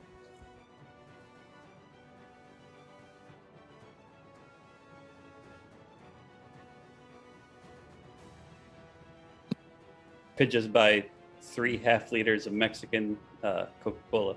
It's not a bad idea. Stocking up, I guess. At least if it's Okay, get me a burrito. All right, what kind of burrito do you want, babe? A burrito, yes. No,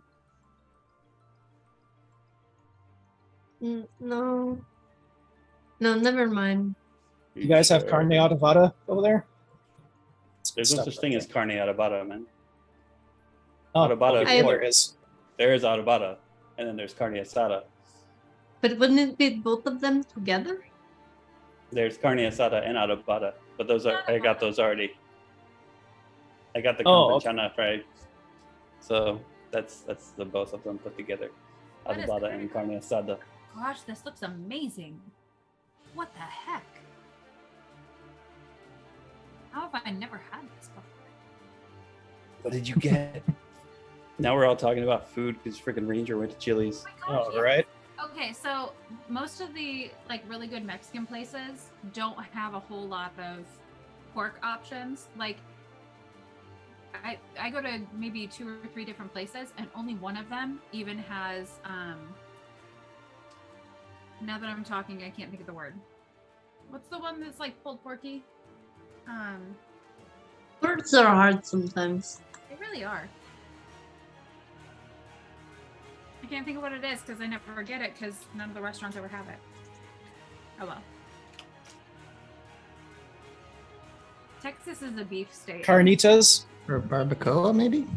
Yes, it was carnitas. That is the word I wanted. I was like, oh, Almost none of the restaurants was it? have carnitas. So that's probably why I've never had that. Because it looks to be like pork shoulder, but it looks amazing.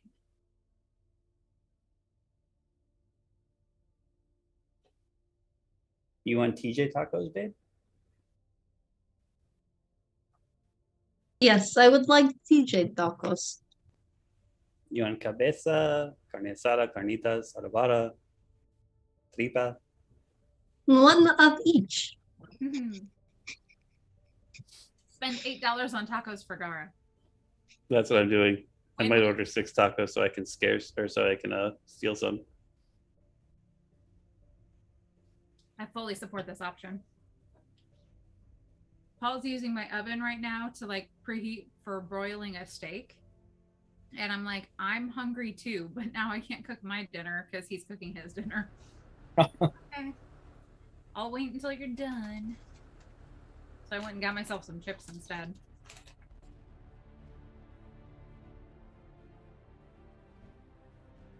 We have. Go ahead. I was just reading that. Go ahead. El Pastor. Yes. Look at that. You're my boy. Now you're getting a tacos El Pastor. Okay. For Ziggler.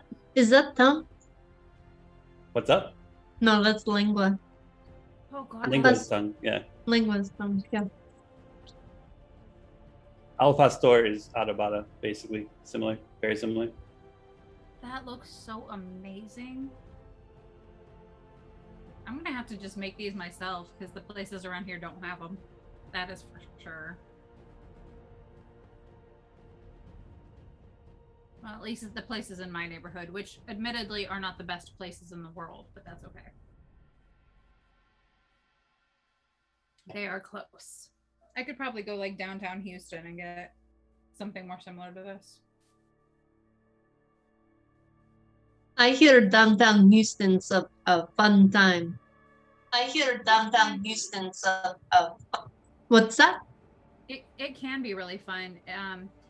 It is more like I usually go downtown when I'm going to a specific place, like jury duty, and then walking like a few. I know, but that's like the only time I go downtown. But we go to, like, before COVID, a lot of music festivals and concerts and stuff like that. Go to the symphony, and there is a really big like culture area that has like tons of clubs and venues and restaurants.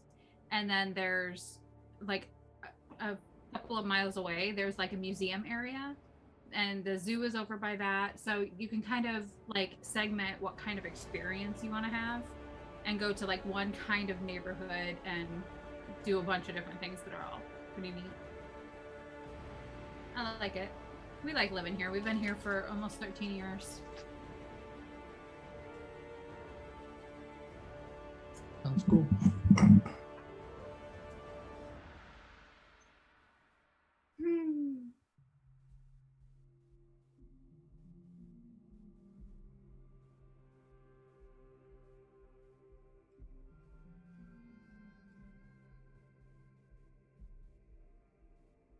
Yeah, that just felt that good. That first one was better.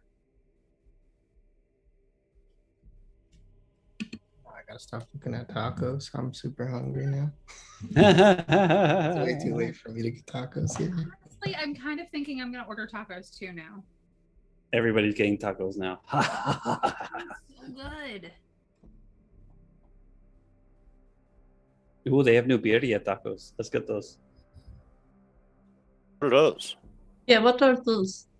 Birria is like stewed meat, Ooh. like cooked long and slow. So very tender. Hopefully, if made well, very tender.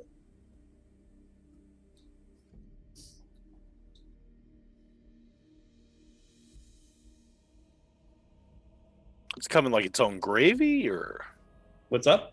does it come in like its own gravy, or?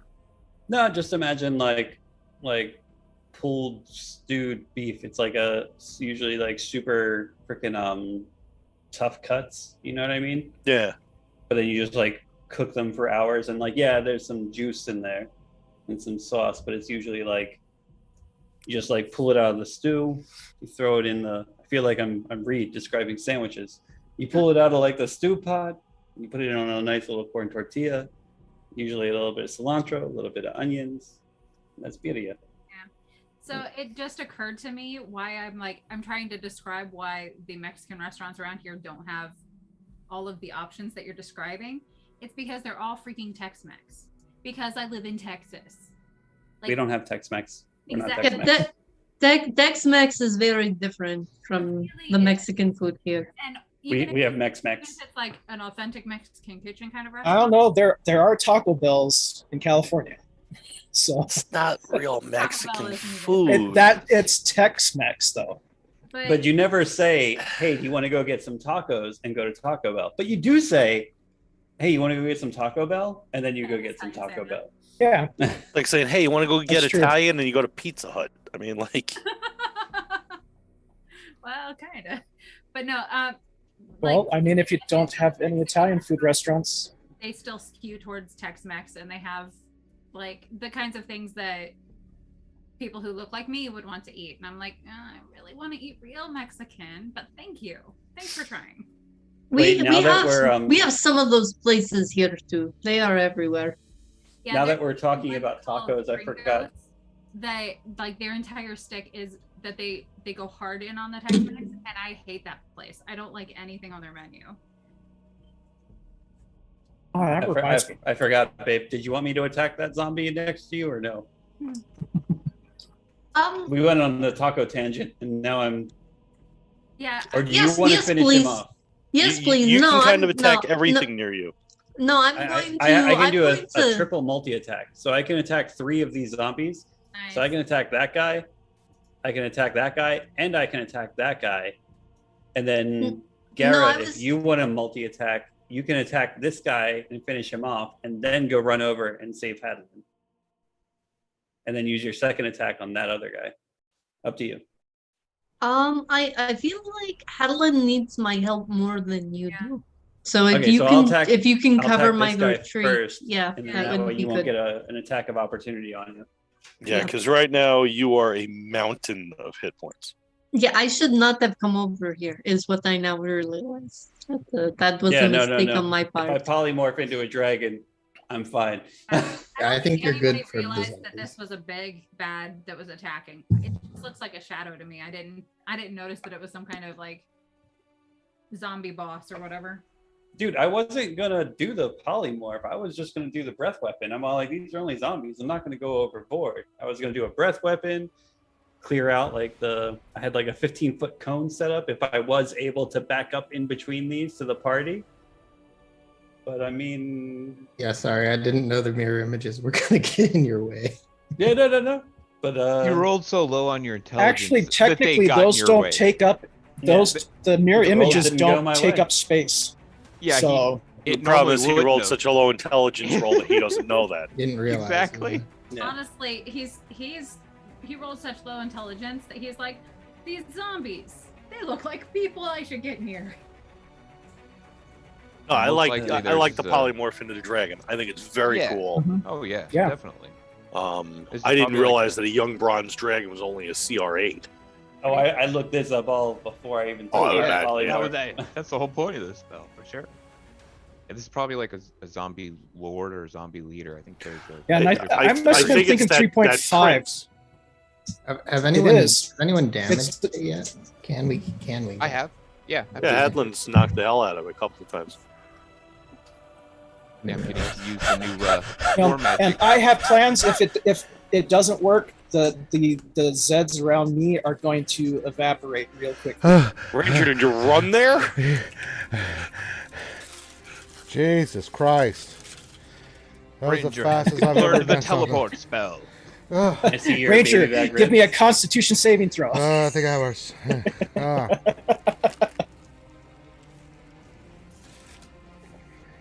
You missed an in-depth conversation about tacos. Oh yeah, that reminds me. We just had a Honduran restaurant open in town. Ooh, nice. Nice. I am so looking forward to eating there. All right.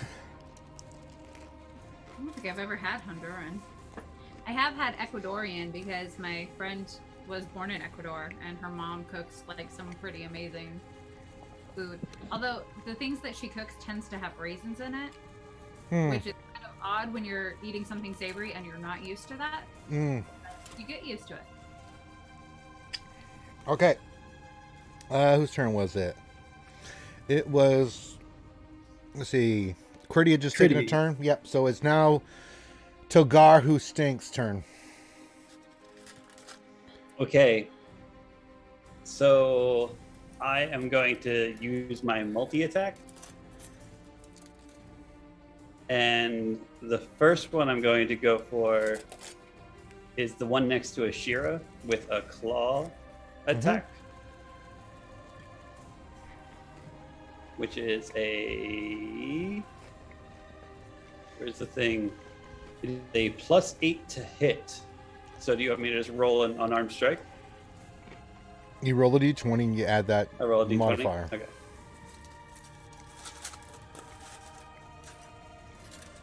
So that's an 18 to hit. That hits, roll damage. And damage on that is 2d6 plus 5.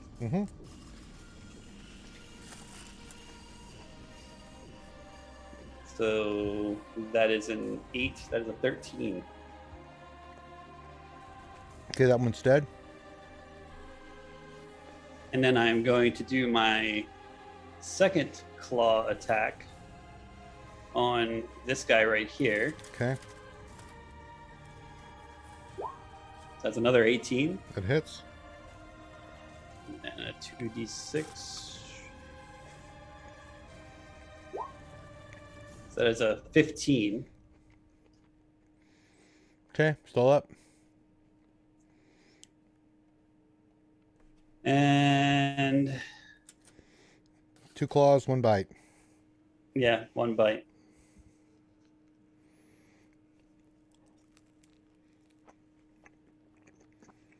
I'll just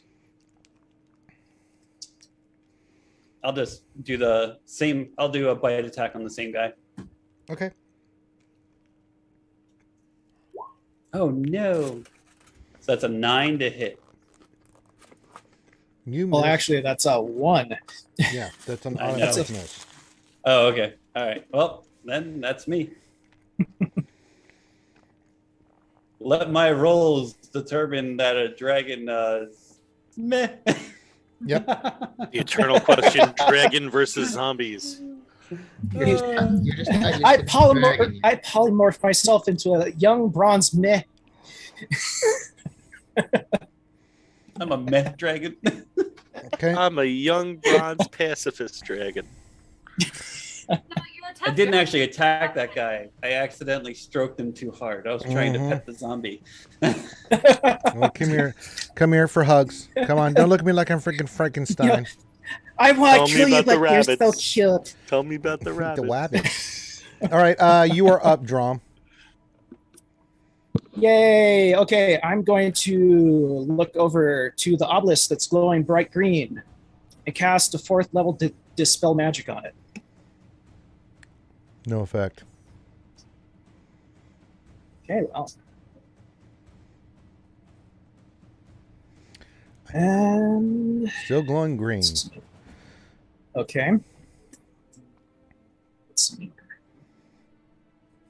What else do I have here? Can't cast any more spells because that was a spell.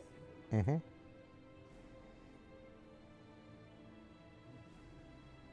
I will try using my turn undead again.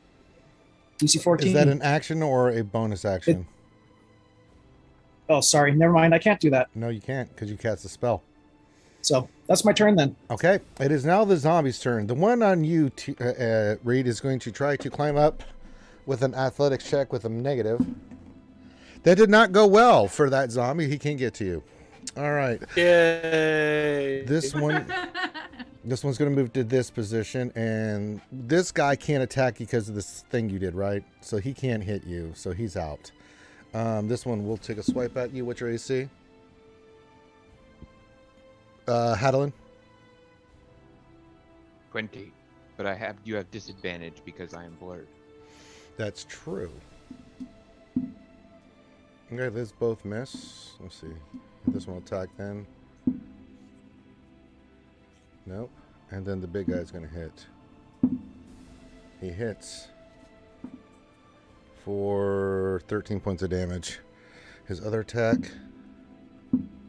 Nope. God damn it. Goddamn disadvantage. All right, this one's going to attack the hyenas. What's the AC of the hyenas there, Critty? 12. 12? That's a hit. Takes 9 points of damage. Okay. And then it's going to roll again. Hits! The one guy gets 2 attacks on the hyena? Yeah, he's just making 2 attacks against the hyenas. That's a hit. That's for another 10. Alright, 19. I don't know how much HP your hyenas have. They have 45. Those are some strong hyenas. Their names are Jekyll and Hyde. Get out of here, Critty. You have disadvantage on your next attack. Jesus. Get out of here. Jekyll and Hyde. This is a fantasy world. Jekyll and Hyde doesn't exist. I do respect what you did, though. Well, they do now. No, they don't. She just named them. No, they don't. For I am all powerful. They're standing right there. It's canon. Nope. Okay. The one here is going to try to attack one of the Balins. Let me see if he gets a 1, he can hit you. If he doesn't, he's going to attack one of your subordinates. Come here, you damn triangular dice. He does. He figured it out. Huzzah! What's your AC, Balin? For the true me, it's 16. He hits. Yay! For 8. And then he's going to try it again. See if he can figure out who you are. He doesn't. He's stupid. Okay. This one here is going to attack Drumzal. Drum, what's your AC? 21. 21. Nope. The other one's going to attack. Yep. You take 10 of slashing damage. The other one's going to roll. Yeah. Hits for 11 points of damage. They're going to try to hit Elibrith. Nope. No.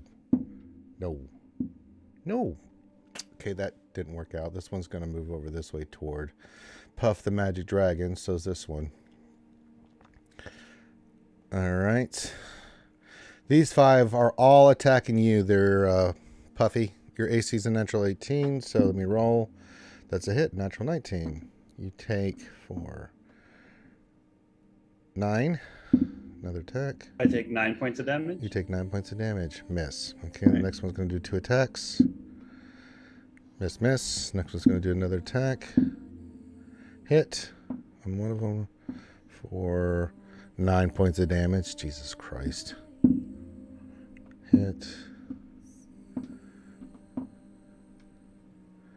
for 8 points of damage. Good God, zombies, do something.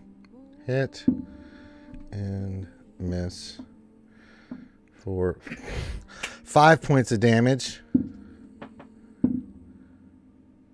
Hit for 7 points of damage.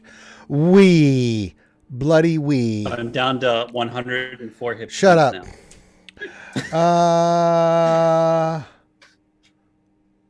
Big dude already made his attacks. Those guys missed. Okay, that's good. That's nice. good. Glad you could catch us live, Creatures of Queens. Hey, Hope you enjoyed glad the to show. have you.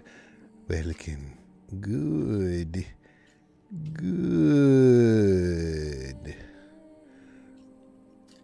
All right. Well, that's the thing. Okay. We go back to the top of the order, and that's going to start with Elibrith. What do I want to do with her? Yeah, she's sick of these two. Just not even going to dick around. Bye-bye. Okay, now it is now Reed Tea Leaf's turn. All right, the one at my feet there is looking pretty It's like, rough. Yeah, I'm brains. going to cast Arrow. 27 I'm to sorry, hit. you needed over 9,000 to hit. Oh, well, all right. It dies. Yay. All right, so That's your thinking turn. a little out of the box here. Mm-hmm. Could I jump to the rooftop there from the top of the statue? Oh, my sweet Jesus. Yes, you could, with disadvantage. With disadvantage, what sort of roll would it be? I'll give you acrobatics, but I'll give you disadvantage because you were not leapy. I'm very dexterous, though. You are, but you're not leapy. That's quite a ways. Yeah. If I climb down off the statue, Mm-hmm. can I run over and climb onto that roof? Okay, I'll let you do this, but you have to do an athletics check to get on top of the roof. I'm not going to let you use acrobatics if I'm going to give you a free pass down the giant 25-foot tall statue, 3-foot tall man. It's a 10. Well, you get off the statue with an acrobatics of 10, and now you can get up. You can with a bruise on your hiney, get over to the building and see if you can climb it. That's going to be athletics. You cannot use acrobatics for that.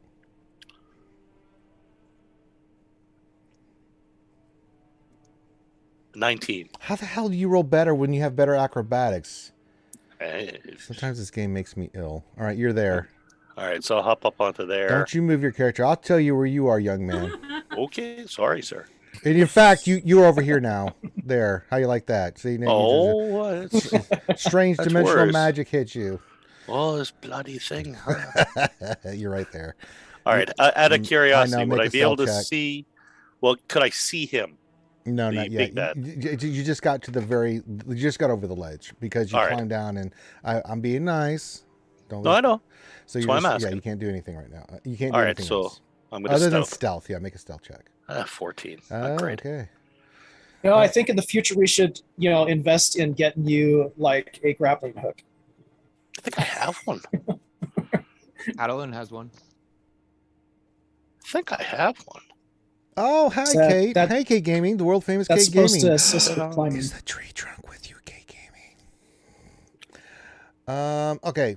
We are on I don't have a grappling hook, but I probably hurt myself using it. I know, right?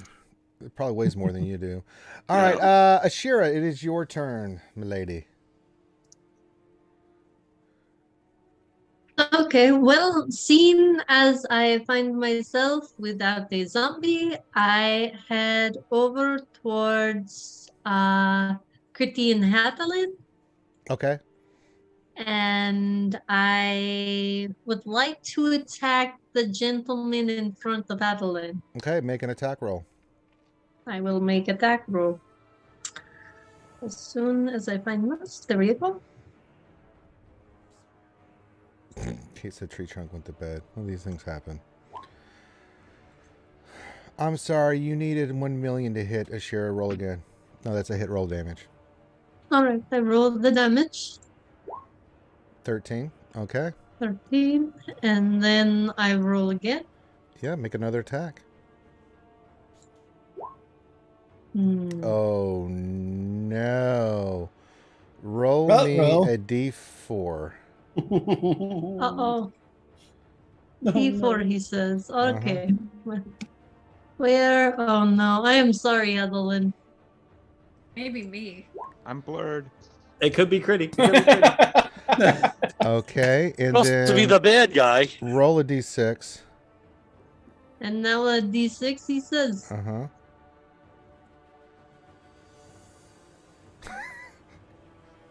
Roll damage. Times 2. Damage times 2. With your... Maybe it'll be Just click on one-handed. longsword plus 2. Yeah, just roll the Oh, damage. okay. Just roll the Just damage. roll- Oh no. Oh no. Okay.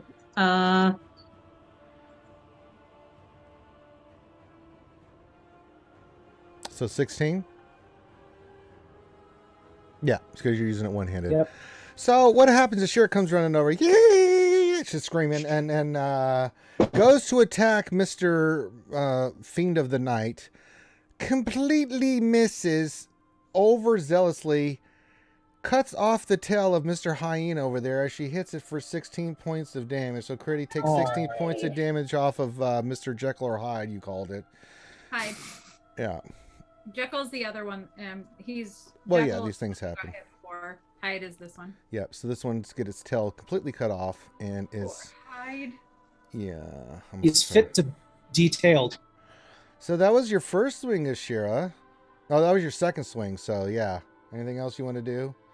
Besides maim Critty's critters?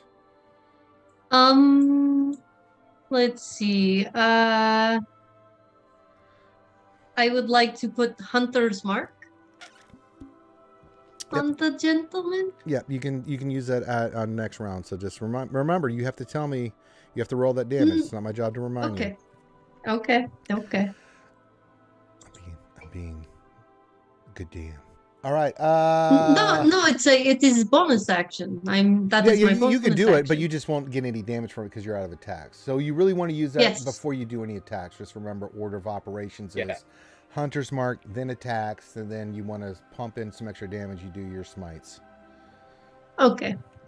All right. Thank you. You are welcome. See, aren't we nice here in RSG with our D&D? Not really. I suck. All right. Next up is Balloon, and then after that is Kool-Aid Man. We know who that is. Okay, well, we're in quite a pickle. I'd like to know what you're doing. I like my longsword, so I'm going to. You don't fire have the- your longsword because it's in the zombie. Yes, I'm going to try and incinerate the zombie with the firebolt. All right, so make an attack roll. Let's see here.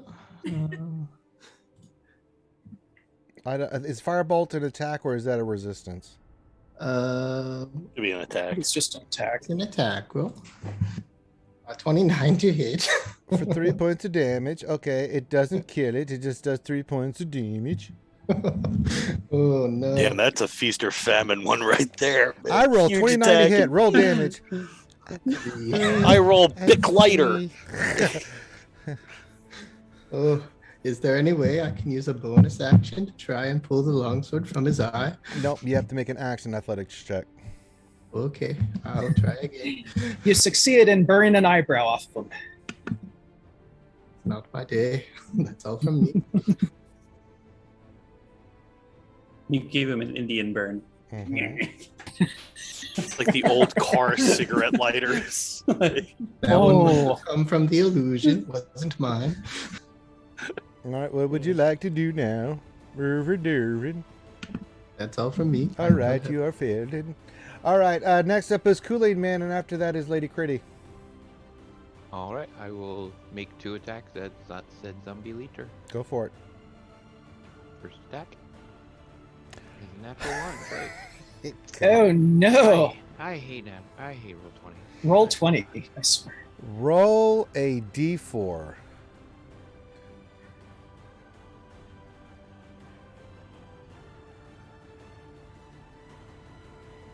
Dose. Roll damage. 4. So just as you go to make your attack and you hear "Arr, arr," for the hyena as you hit, you see Hadlin just swing again. You guys are just not able to hit this damn thing, and he just swipes and cuts you right on your thigh with his axe. Ashira, it's a stinging. You take 4 points of damage. I thought you were gonna make Hyde get hit again. I was like, No, well, no, he rolled. I did the numbers. No, Ashira was 2 because Balin was going to get hit in the head if that had been 1, and then Fluffy was 3, and then you were 4. Quick disclaimer: no real hyenas were harmed in the making of this episode. Yeah, I would think they'd get that with pixels being like we really are. Yeah. I'm gonna go donate like $50 to the ASPCA after this stream. Why don't you donate $50 to the Ranger Needs More Alcohol and Cocaine Foundation? What's up with you, Bad Rongo? I thought we were homies. It's fine. No, that's a good charity. Because $50 of cocaine ain't gonna do nothing. I know, right? I don't even get like. I think I get like. Right? I mean, not even. Inflation sucks. That's why I said alcohol because I'll take bourbon instead. No, that's a really good group. That's 2 birds, 1 stone, right there. Mm-hmm. Oh, see, bourbon, and we save animals because we piss off Ranger, and we just put the people that are mean animals in a cage with him, and he beats their ass. Like, oh, you like to put things in the cage? Welcome to my cage. All right. Would you like to make another attack there, Hadolin? Yeah, we'll go ahead and gamble. All right, we're gonna gamble. That is a miss. All right, so that will be 5 points of damage, and no, it won't because you missed. Oh, was it 21? Yeah. Wow. I love I said that. He was like, and then I'm just going to do damage. Because I've hit it before. I know, but not with the 21. 21 misses. All right, that's all I can do then. Okay. Everybody scroll up to watch Hadlin.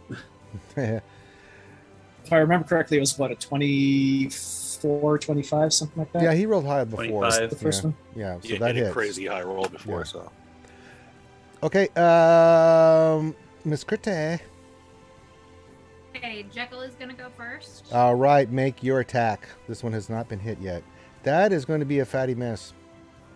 Okay. Hyde is going to...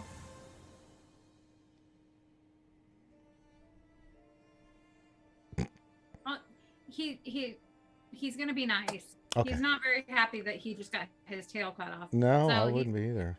He's going to turn around, and I can't drag him, but can you I put got him it. here? Yeah, he'll come over here. That's not a problem. Yeah, he wants to join the zombie brigade. It is a big tag team event. And he's still thinking about his tail critty. He just doesn't hit. So with the +5, that's a 10 though. Still You not? need Okay. 11, right? 11 is the AC of these things. Gotcha. Yeah, just missed both of them. Okay. For me, Mhm. I am going to. This takes my bonus action, right? Moving them. Yes, you have an action and a move action left. Okay, so then I am going to cast Vicious Mockery at this guy. Let's see what they roll. They rolled an 8. They take 5 points of damage. Actually, it's less than that because they're stupid. Okay, so that's okay. You take some damage as you just and it scares the zombie who should not be scared. You made fun of its family. It didn't like that. Their funeral. It's like, how dare you? I'm gonna eat your brains, woman. All right, let's see here. Anything else, Crite? You gonna stay there? That's it for me. All right, Mr. Puff the Magic Dragon, it's your turn. See if I can roll low again. I'm gonna go ahead and claw attack the dude to my south. So you're making multi-attack then again. Yes, sir. Okay, so you get 2 bites, or 2 claws, 1 bite. Yeah, I'm gonna do a claw attack on the guy to my south. Okay. That hits. And it is 2d6 plus 5.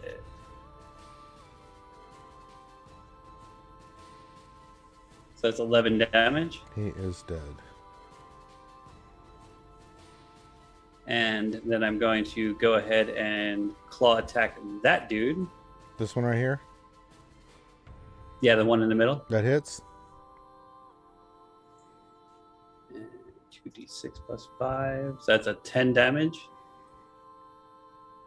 Okay, you did 10 damage. And then I'm just going to go ahead and bite attack the same dude. Go for it. That hits. And the bite is 2d10 plus 5. 2d10 plus 5. How's the... I guess it makes sense. Bites are much worse than claws. Oh my god. Really? So 9 damage? He's still up. I'm a meth dragon. You're the worst dragon ever.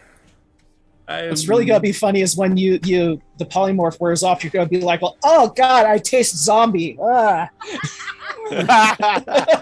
God, I mean, I'm not gonna taste them that bad because both of it my tastes bite like attacks it tastes have like had old. a- It have tastes had like one in old them. dry Chinese food that's been in the fridge for 2 years in the bachelor pad. Oh, dude. All right. Well, It's gonna be Very- That's scraping the med zombie dragon. out from under his fingernails. Yeah, it's not good. and you guys are worried. Yeah, you got ass breath. All right, Drum, you're up. You're an asthmatic bronze dragon. Sounds like Vader. Okay, let's see. I hate a zombie. Okay, now for the fun to begin. Which is Spirit Guardians, 4th level. All right. What do your spirit guardians look like? They're gonna look like a bunch of,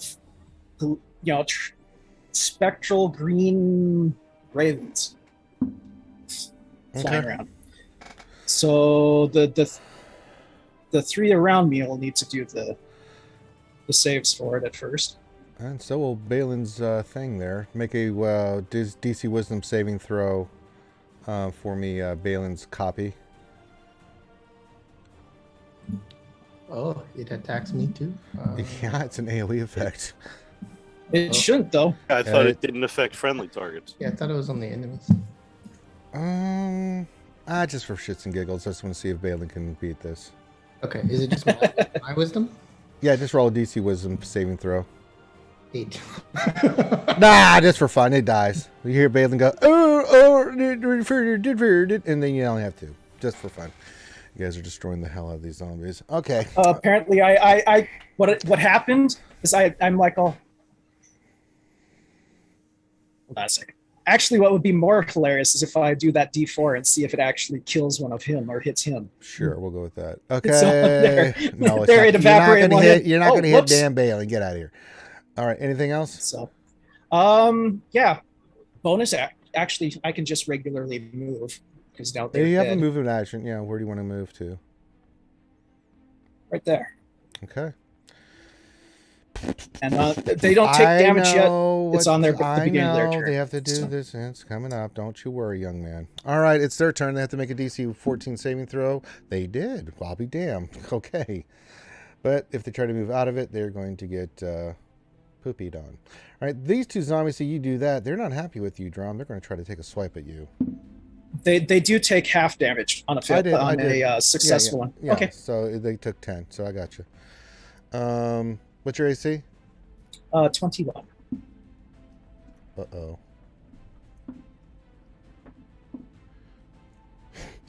Not to 20, and I rolled like crap. You take 14 points of damage. Thanks. Actually, this one died. This one's still up, though. And it did 14 points of damage to you. Well, happy days. Zombies, you suck. All right. These four... This one's going to attack this guy here. And only one hit for 8 points of damage on this one here, Critty. Okay. These four are going to attack Mr. Puffalopicus. Let's see. What's your AC? Natural 19.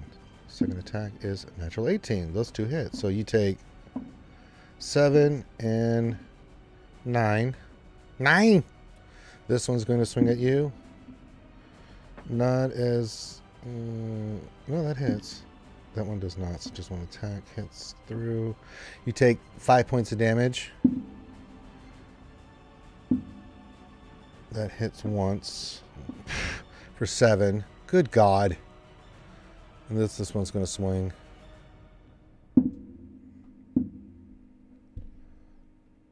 One hit. Stupid zombies. For 6. Big boy, he is going to go after... Actually, no. Ashira Hadlin, make a wisdom saving throw. It plus, what is it, plus 5 from her, right? I don't know, whatever her charisma saving throw is. Yes. Or charisma bonus. So 18. She only got a 27. Jesus, Shira. My God. All right. Actually, You plus both her save. bonus. Plus her bonus. You both save, but you still take half damage. So you take...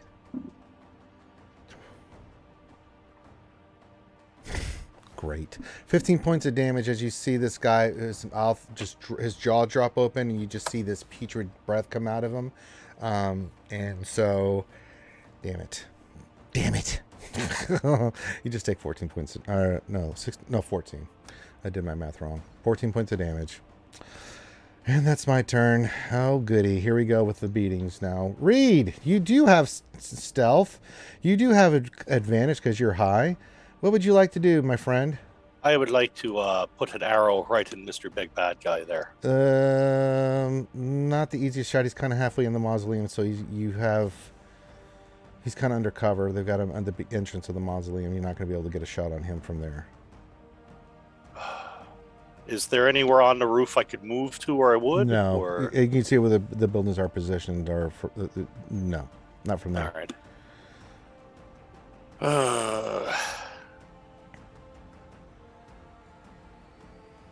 He's surrounded by everyone. All right. The one attacking... What I'm going to have to assume is either Togar or one of Critty's newest friends. Mm-hmm. So I'll attack him. Go for it. So it's with advantage and all of that. So it's a 26 to hit. Mm-hmm. For it died. 20 damage. And I'll re-stealth. Okay, make a stealth check. A 20. You do that. And let's just chill. And she's like, I think they've got this.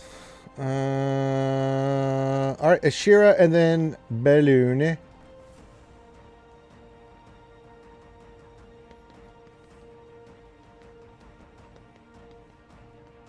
Okay, I would like to attack. Go for it.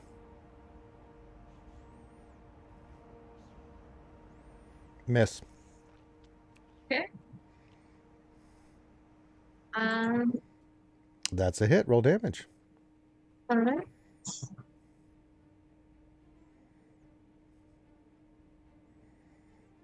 For 8. Okay. 8 points of damage. For 8. And then also the Hunter's Mark. Okay, roll your Hunter's Mark. Which D4 is? D6. D6. Okay. And then can I also smite? Yes, you can smite. What level spell are you using to smite with? let's do a level 2 smite. So that is 3d8, 3d8. I believe. Yeah. Let me look it up real quick. Hold on. Paladino on their smite. Let me look. It's action. Divine sense. Yeah, 3d8. Yep, 3d8. Okay. Thank you. De nada. All right, so you do 23 points of damage on him on that hit. Nicely done. That is like an exactly average 3d8 roll. I just want everybody to know that. It's a 1, an 8, and a 4. Yeah. Your point. Do I get to make another attack? No, you missed your first one. Okay. Remember, you rolled a 19. I said miss. So you did hit with the second one. You smited and did some nice damage. Some really good damage. Nice rolls. You gonna stay there? All right. Yes, I will stay there. All right. It is now Balloon, and the next up is the Kool-Aid Man. Okay, let's try this again. First, I'd like to recover the longsword if I could. It's on the ground. You pick it up. Okay, great. So you move, and you and your compatriots move over here. Okay. Is there any way I can get in, probably not melee range with the beast? Which one? The big, I can't click. The guy over here?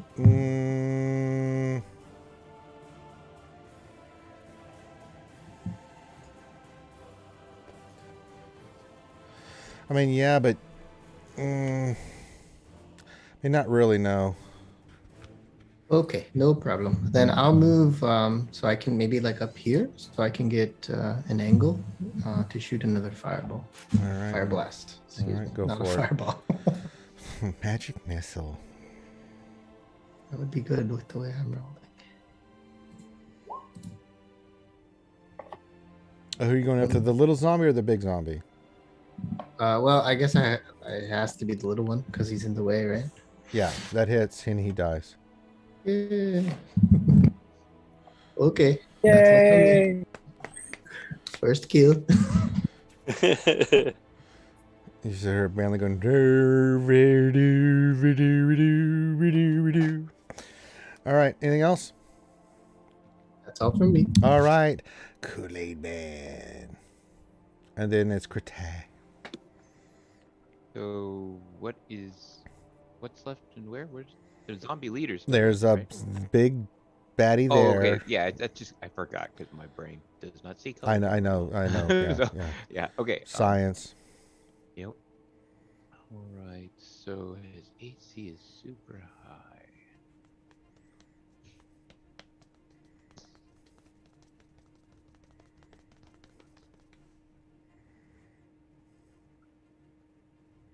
Oh well, I'll just attack twice. Okay, you do that.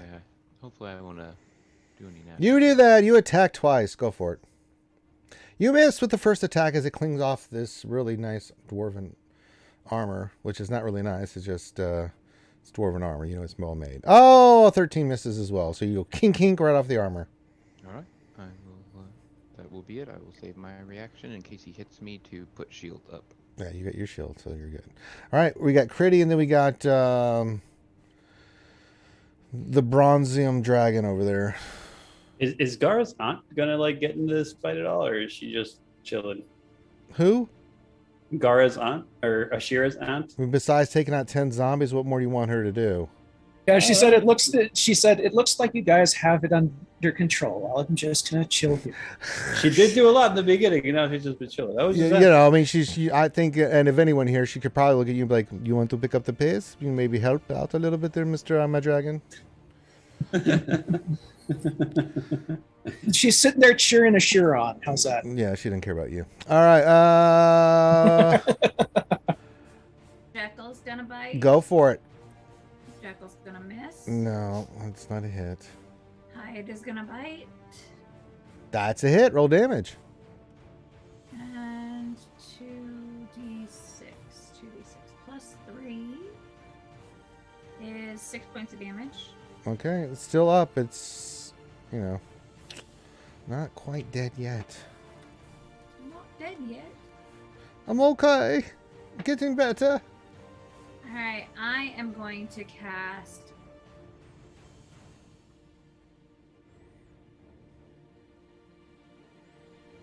I'm going to cast my new spell, Mind Slipper. Ooh. Fancy. It did not save. What happens? Just damage? I drive a disorienting spike of energy. He takes 1d6 psychic damage and some 1d4 from the next saving throw it makes.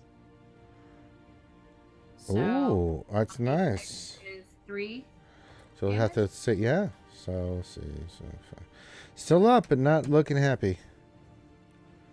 It looks disoriented. You have disoriented a zombie. Well done. All right, next up is Tokar, who is a stank.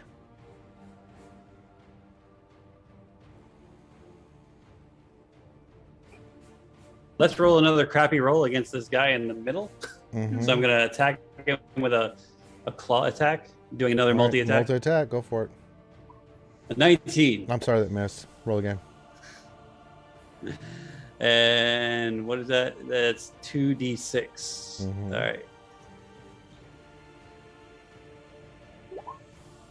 Nice. So for 11 damage. He dies. All right. Hey, I killed a zombie. Look, guys, look. I killed one. Elibert says, hey, Oh my then more, God. you catch up to me. Oh, Jesus. All right, let's go ahead and claw attack this dude in between the two gravestones. You do that. So that's an 11. Yes. No. Oh, no, wait. That's a 12. 13.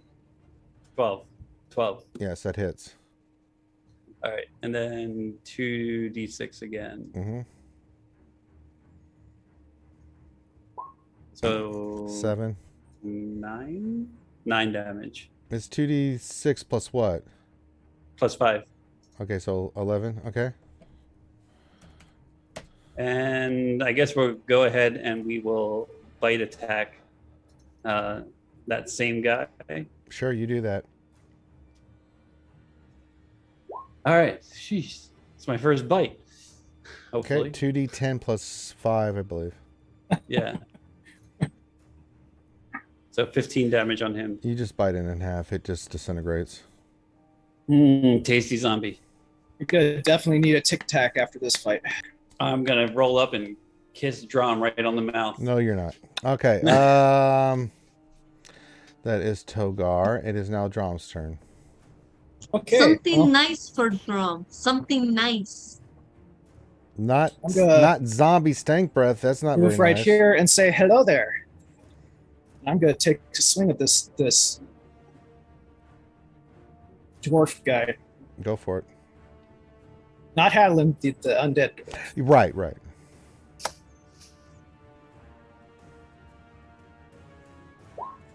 That hits. Roll 25. damage.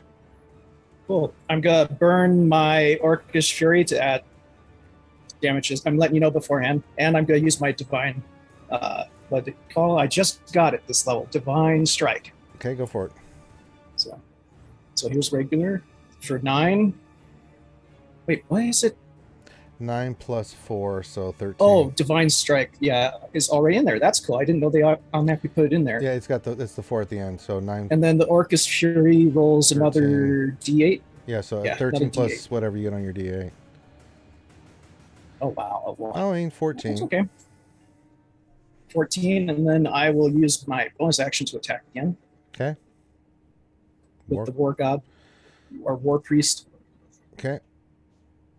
So many things to click on this damn sheet. Well, that's the law of the land. That's a miss. I will burn my Channel Divinity to make that 23. Okay, that hits barely. Excellent. For 14. Okay. No Divine Strike. That's only No, on I know, one I know. time per turn. So So 14. 13, 14 plus 14 is 28. It's starting to look a That's little rough. my turn. All right. See, zombie's turn. Well, we've got 3 left. One being the boss. And I still have the spirit guardians up as well. So. It doesn't seem to be having any effect on this thing. Interesting. Well, powerful undead or powerful undead. A lot of stuff does not affect them. Let's see here. This zombie's going to attack old Bronzium. Yay! A miss and then a natural 24. 22 points of damage. Take that. The other one missed completely. And then this one's going to swing at one of your hyenas. 1 hit for 11. So this one's got 11 more damage there, Critty. How many hit points total does it have? 45, you said? 45 total, so he's down to 7. Damn. Hyenas, hyenas are pretty strong. All right, this guy is going to do a merciless attack. He's going to try to swing through all of you. I need all of your ACs. 21. Special attack. Am I in range? No, just Drom, Hadalin, and Ashira. I need your AC. It's 20. When I have a shield, does it go up? Yes, shield should have your. It should go up when you say your shield is equipped. It should already be. Added if you're at that should be 20 right now. So 20 plus. Okay. 20. What's yours, Hadalin? 20 as well, but don't forget I'm blurred. I rolled this. He didn't hit you. Drom. 21. Okay, Drom and Ashira, you get hit for this.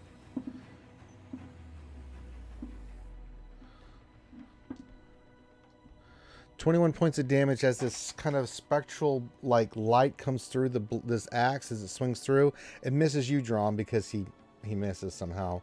So you both take 21 points of necrotic damage. And that's his turn. He can only do that one thing. And that's it. That's it for the bad guys. It is now Reed Tea Leaf. All right, so he still hasn't moved out to where I'd be able to see him from where I am. No, they've got him kind of pinned down. He's fighting his way out. You just saw this spectral light kind of slashing thing come out of him. And can't really make out what it was, but you hear a drum and a sheer you know.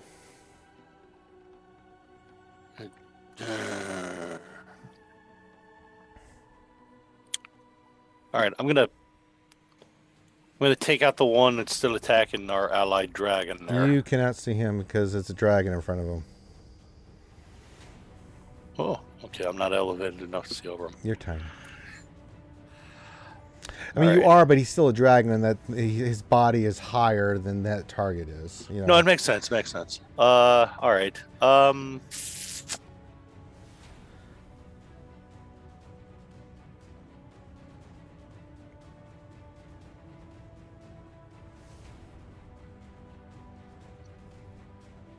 Kind of shoots in the foot what I was trying to do.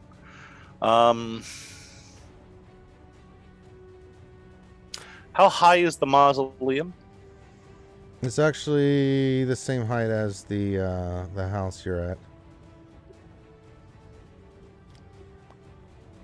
The other little tinier mausoleum. I'm so tempted to say I want to run, jump off of Balin's head, and jump up onto there. You can do it if you want. Do it. It might be an illusion of me, though. Be an acrobatics check. Mm-hmm. I remind you, you're not a monk. Damn near. Be cool as hell if it works.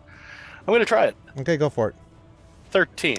You fall right through this, and this one dies because it's been dispelled. And Reed, you fall right on the ground. Okay. No damage, but you look you just right next to Balin, like, okay, that didn't work. Oh, where did you come from? 10. Oh, I was up there. All right. I mean, you just did a Homer Simpson, like, this is the most amazing thing ever. I'm gonna make it. Ow. All right. Can I hide behind the side of the mausoleum and then still get a shot down at the big bad guy? No. Can I get a shot on him from where I am? No. Oh, he's just inside the door. Yeah, huh? it doesn't. He's in the entrance. They're holding him there. All right. Do I have enough movement to make it to that tombstone? Yeah, you can. All right. Would that give me an angle on him?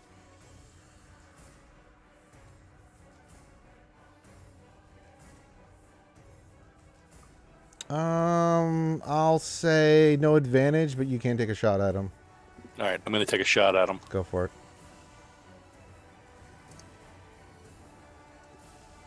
A 16. That's not going to hit. No, it doesn't hit. All right. And I'll roll for stealth there then. Okay. Try and hide behind the tombstone with a 20. Okay. All right. Ashira's up, and then it's Balloon. Okay, as my bonus action, I would like to use a Bow of Enmity so that I have advantage against this gentleman here. Very nice. Go for it. You have advantage on your Okay. attacks against this critter. Yeah, I knew that somewhere there was a play, Mm-hmm. but here we go. What? That is not. There we go. Hopefully you have advantage. Yes. 21 hits. And then also, it's a D6 for the Hunter's Mark? Yes, as far as I understand, I could be Yep. wrong, but I'll give Yep, you D6. D6. So 15. And then 3d8 for the You're burning the another smite? second level spell. Yep. Okay, 3d8. So that's 11, 15, 25 points of damage. Ouch. And then for my second action, can I lay hands on both me and Drum? No. Okay. All right. I will lay action on. I will lay hands on. I will give myself 20 hit points, Okay, I'll let you do that. and that will be my second action. Okay. Your action is done. All right, Balloon. Okay, so is there any way to get in behind is there another like entrance, or Well, is he blocking? It's only one way in, one way out. It's a mausoleum. Yeah, okay, so it's not wide enough to get by him. behind. No. Okay, then I will fire the bolt. Go for it.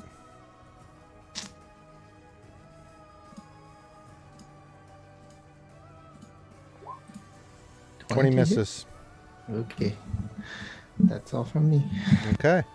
Next up is Hadland, and it's Crete.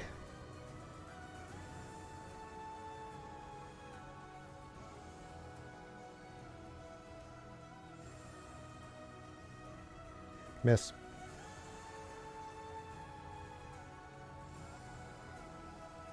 Hey. All right, no, that's it.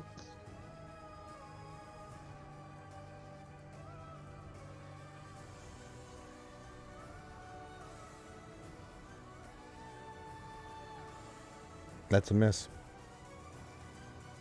That's all. That's it. That's it for me. That's all. Yeah, I mean, you're pinging away, just, Yeah, when this is over, we're giving that dude's armor to Hadlin. I If wouldn't there's do any it. of it left. Yeah, that's not a good idea. All right. It's more about he's yeah, I'm not telling you what he is, but has high AC. All right. Critty, you're up. All right, Jekyll's gonna bite. Go for it. Let's see if these hyenas. So that's 15. That's a hit. Roll damage. There we go, 2d6.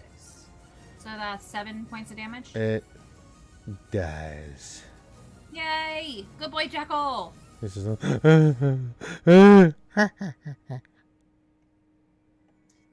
Okay. Hyde is gonna run over. He's like looking for the next zombie, so he's gonna come over here. Okay. He's like a dragon. What's the He's movement speed of the hyenas? I think it's stupid high. For it.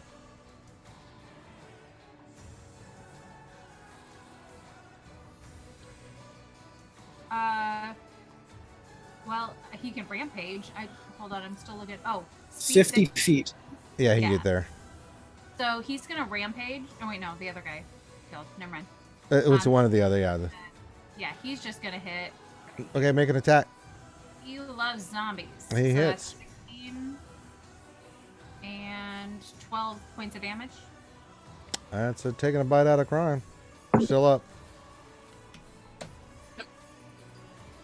Okay.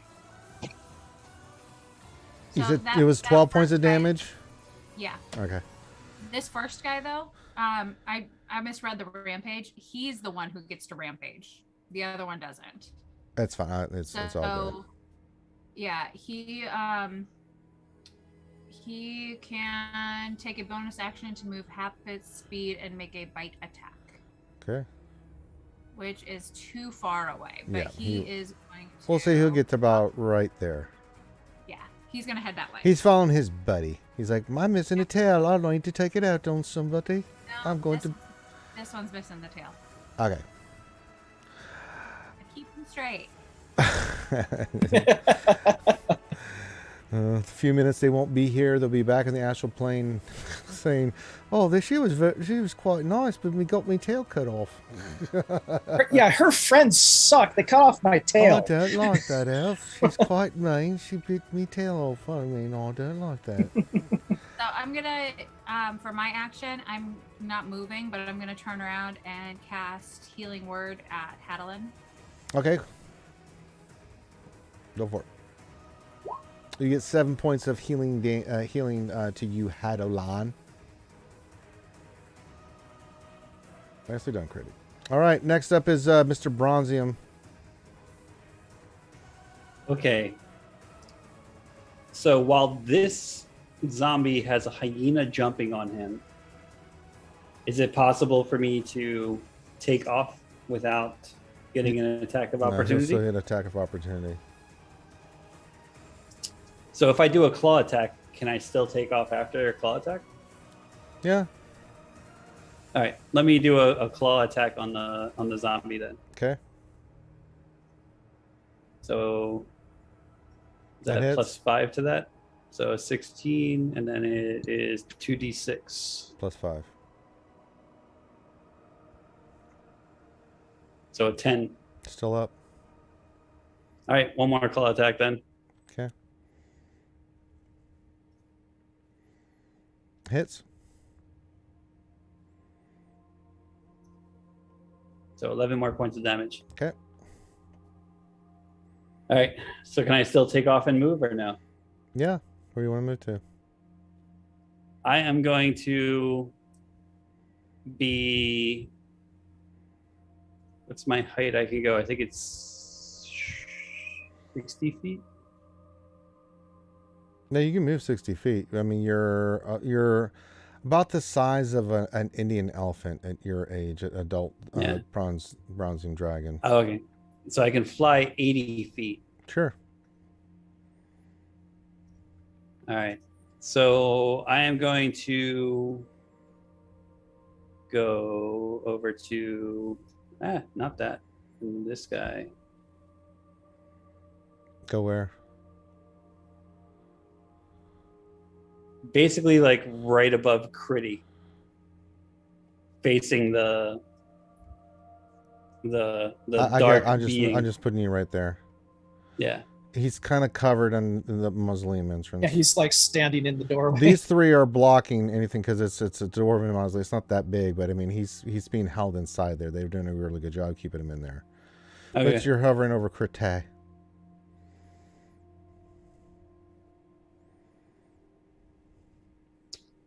So I have no vantage point on him from here. I mean, you can see some of his hands and axe attacks, but that's about it. Okay, and then I'll just kill my action there then. Okay. Drum, you're up. Okay. How's this dude looking? I know he's undead, but is like Hard parts to falling off of him now, or well, that's always been the case, but he's looking a little rough.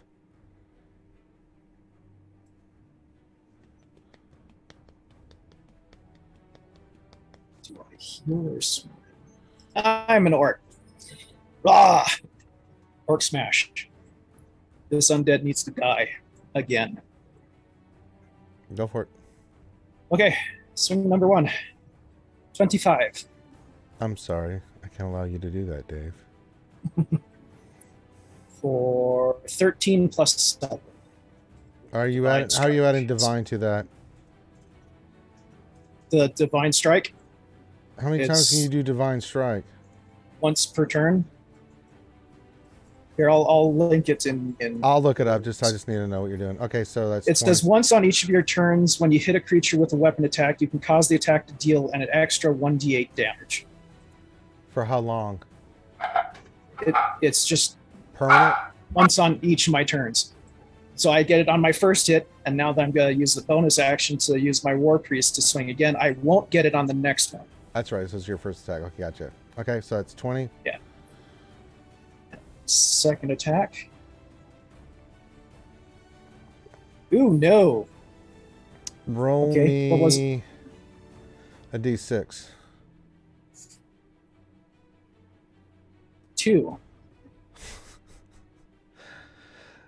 Roll me a d4. 2. Wow. Roll damage.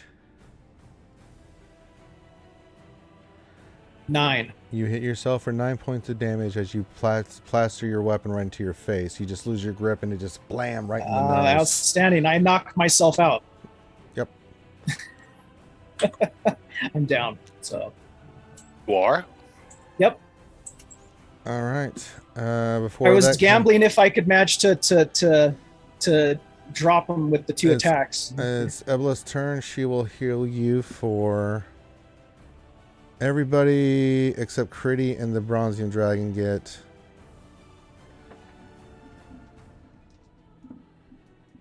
40 points of healing damage. So everybody gets 40. Said 40? Wow. Wow. Mass healing. Mm-hmm.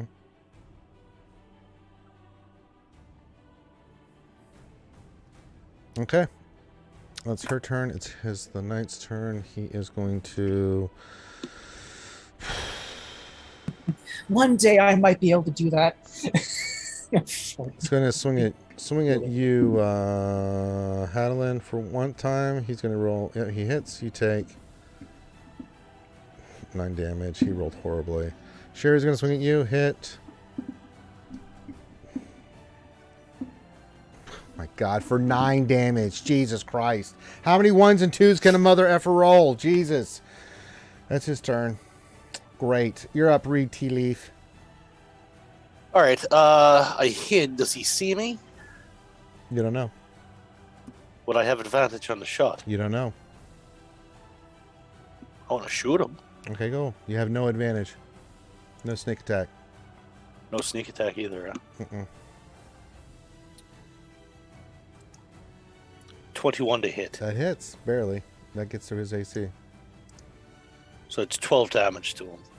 How do you want to do this? I'm going to put it straight through one of the eyelids of the helmet. Yeah, I mean, you see his skull shatter, and then you see the rest of him shatter. The armor all collapses on the ground, and then everything just kind of disintegrates. And you guys are victorious! Huzzah! Yay! You have done it. Come walking over here, make sure everyone's all right. All right, and at that point, we are going to take a break. Yay! So we will be back in about 11 minutes. I'm just moving some pieces here.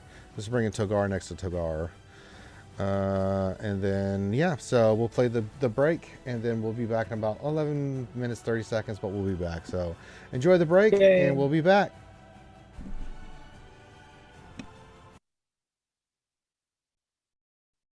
Hey everyone, Finity from Reality Skewed Gamers here, and I wanted to take a minute to thank every one of our fan and viewers out there for showing your love and support for RSG. Now, how can you continue to show your love and support for RSG? Well, first off, a simple thing, head on to our Discord, a growing community of gamers, great place for you. So if you're not on our Discord already, !Discord in chat will give you the link to join our Discord.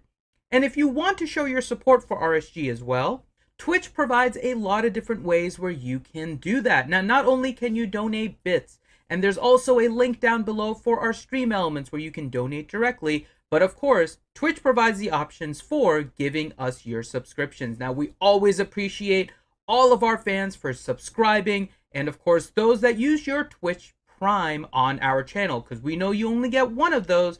So spending it on RSG is a big deal, and we always appreciate it. And if you want to help others also to experience the true nature of RSG, you can also gift a sub to anyone in the chat as well. And for those of you that are Twitch Prime members, if you've given it to us before, we would always appreciate to get it again, but Twitch Prime does require you to do it each month. So if you haven't renewed your Twitch Prime already, whether you give it to RSG or another content creator, make sure you use that Twitch Prime, because that is a handy resource to help all content creators. RSG would not be here if it was not for all of the support from our viewers, and we hope to continue growing our channel and our charity efforts with your help. So for that, I, Infinity with Reality Skewed Gamers, want to thank everyone out there, and of course, show you our love. So what I wanted to go over with you guys today is some of the artwork that you see in our D&D streams. You may have seen some of the artwork here done by the awesome Silverbolt from the community, and he has drawn all of the characters for this D&D campaign. But you really just see them in our little zoom windows, which is a little bit small, so I wanted to show these in full size so you could see some of the intricate details that he did put together. So, this character is the one that you may recognize as being played by Jaisa BM, and this is Alunath. She is a half-elf ranger, and you can see a lot of the details here with the use of her longbow, the sword that is kind of on her side there, and of course, the awesome little headband that Jaisa also wears on the stream as she plays her character. Next up is Ashira.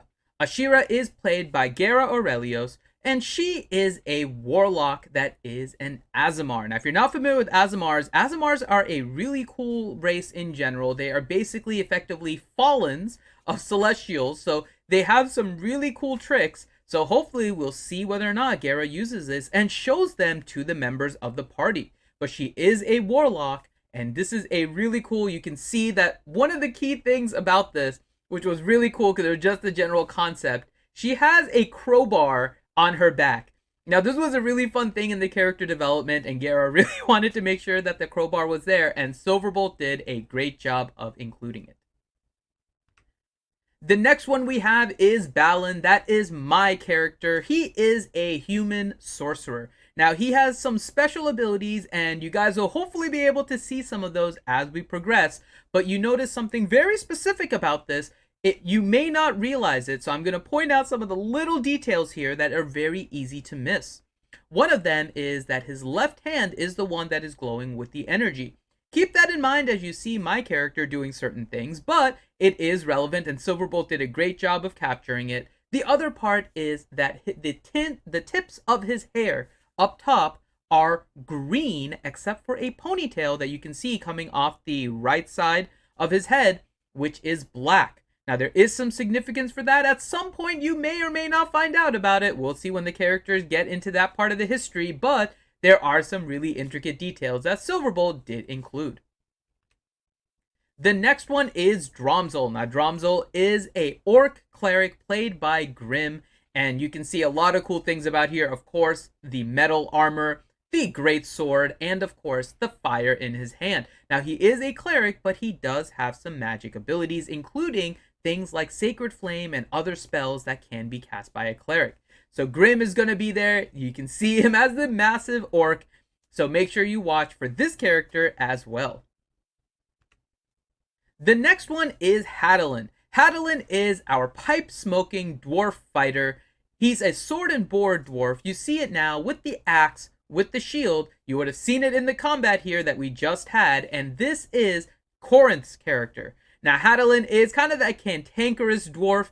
He's not the most charismatic of folks, but he is there with the party trying to help them survive and effectively babysitting us, as you kind of have seen. The next one is Reed. Speaking of babysitting, he is the closest equivalent looking to a baby. I know it came up in the second episode about how his height is about the same as a child. Reed is a halfling rogue. He is our stealth expert here. He is our rogue, which if you guys are familiar with rogues, they are the skill monkeys, and this is played by Johnny Moe. Now, the skill monkey is one that has a whole bunch of skills, and we will see all of the abilities that Reed has throughout this campaign. And then last but not least, our over-the-top dragonborn bard, Togar, played by Bad Rongo, or as some people in the community like to call him, Bard Rongo. He is a flute-playing dragonborn. You'll notice some little things about him. His appearance is that of a dragonborn, but there's certain features that make him a little bit smaller looking, and that is because his history makes him the runt of the dragonborn litter, so to speak. And Silverbolt did a great job of capturing some of these details. So these are some of the drawings that you guys can see in greater picture now.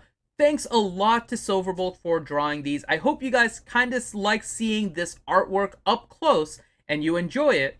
We're getting ready for the second half here, but here's one more announcement before we kick it off. As we get ready to start again, I wanted to thank all of our viewers out there, especially the new ones, for of course watching the RSG channel. Now, for those of you that are new here, RSG is a very professional gaming channel, and we are here to provide you quality content. And so I wanted to give you a little bit of a rundown of everything that RSG covers regularly. So from Mondays to Fridays during the 12 o'clock Eastern Time hour, we have on YouTube a live stream that we call the RSG Lunch Hour. Now, this is there to get you through the doldrums of the day, largely covers Star Wars Galaxy of Heroes as our primary game, but we talk about anything and everything for you. Now, on Mondays, we do have Marbles Monday. Now, Marbles is a fun, interactive Twitch game that if you are not familiar with, is really, really fun. And the way we do it at RSG is always a little bit different than the normal play. So please come out on Mondays at 8 p.m. Eastern Time and join us for Marbles on stream. On Tuesday nights, we have our Don't Starve Together Tuesdays. And it's just what it sounds like, Don't Starve Together on Tuesday nights. And that's what we do at 8 p.m. Eastern Time with a great group of friends from the community. On Wednesday nights on YouTube at 8 p.m. Eastern Time is our longest running Star Wars Galaxy of Heroes live stream, which covers the Star Wars Galaxy of Heroes game. It is the longest running live stream in the galaxy for the game. So if you guys are interested in that or just want to check out what the game is about, make sure to head to that on our YouTube channel. On Fridays at 8 p.m. Eastern Time, we have coverage of State of Survival, another mobile app game. And so if you guys are interested in fighting zombies and surviving the apocalypse, make sure you check that out on YouTube.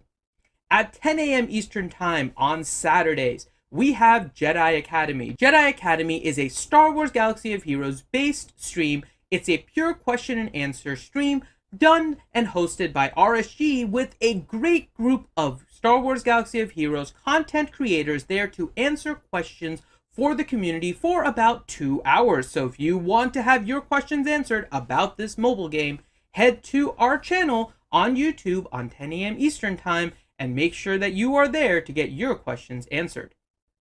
On Twitch at 8 p.m. Eastern Time, we have our D&D campaign right here. You guys are watching that now, and we really appreciate it and hope you guys are enjoying it, and we will continue to do this at 8 p.m. Eastern.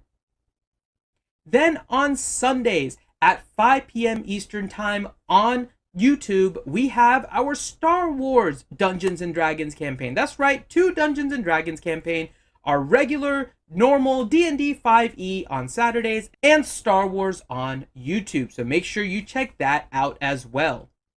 And then at 8 p.m. Eastern Time on Twitch, we have our Sunday Night Gaming. Now, this is where we will rotate different games and just have fun with a group from the RSG community, and of course with you guys in chat. Some will be interactive, some will just be fun, some will be ridiculous. But even beyond all of these, from a Monday to Sunday schedule, we will have random streams throughout the week, both on YouTube and on Twitch. So make sure that while you guys are here on Twitch, you hit that follow button so you can get notified whenever we go live. And with that, we're about to get started here with our Dungeons & Dragons stream. So I hope you guys have enjoyed this little break, taken some time off, and get ready for the second half of the campaign. And on that note, I am Infinity with Reality Skewed Gamers. Thank you guys for watching and hope you enjoy the second half.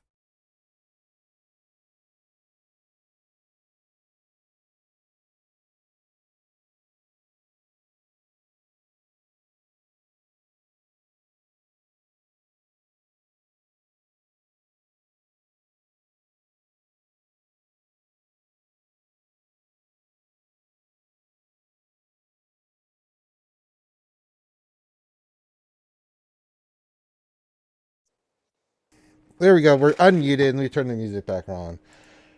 Oh no. There we are. Alright. Battle is over.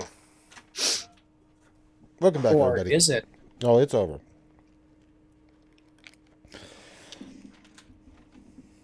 Hey, Buzzsaw. General Kenobi. Kenobi! You are a bold one. Alright, you guys have beaten the zombies. What would you like to do now? Well, the one that I just took out, I want to go and see what he's got on him. Make an investigation check. 19. Nothing really of value. I'm gonna pet Jekyll and Hyde and let them go back to where they came from. You do. They can only stay so long. They do the hyena laugh, even though one's been licking his butt the whole time because his tail's gone. I'm gonna go in here. Is that sarcophagus closed? No, or it's is open. it open now? It's open now. It's open now. No body in the inside it? Nope. I'll follow him in. Is there anything in the sarcophagus? Make an investigation check. And I will do. Oh, I was gonna say I'll touch him and give him guidance, but Nope. he rolled. too He quick. rolled. Yeah, you don't All find right. anything of value in there. What a cheapskate. Jesus, they buried him with nothing. Now, you wanted to make a religion check or figure out what this is, Drum? Yes, actually, yeah, I'll go over to where it is and look it over and Make if I can find my religion thing here. Yeah, make a religion check. Oh, no. Thank you, Roll20. That would have been an awesome freaking description You Ranger would have given us, think- but no. You think that you are sure that this was an undead thingy. And then you pick your nose.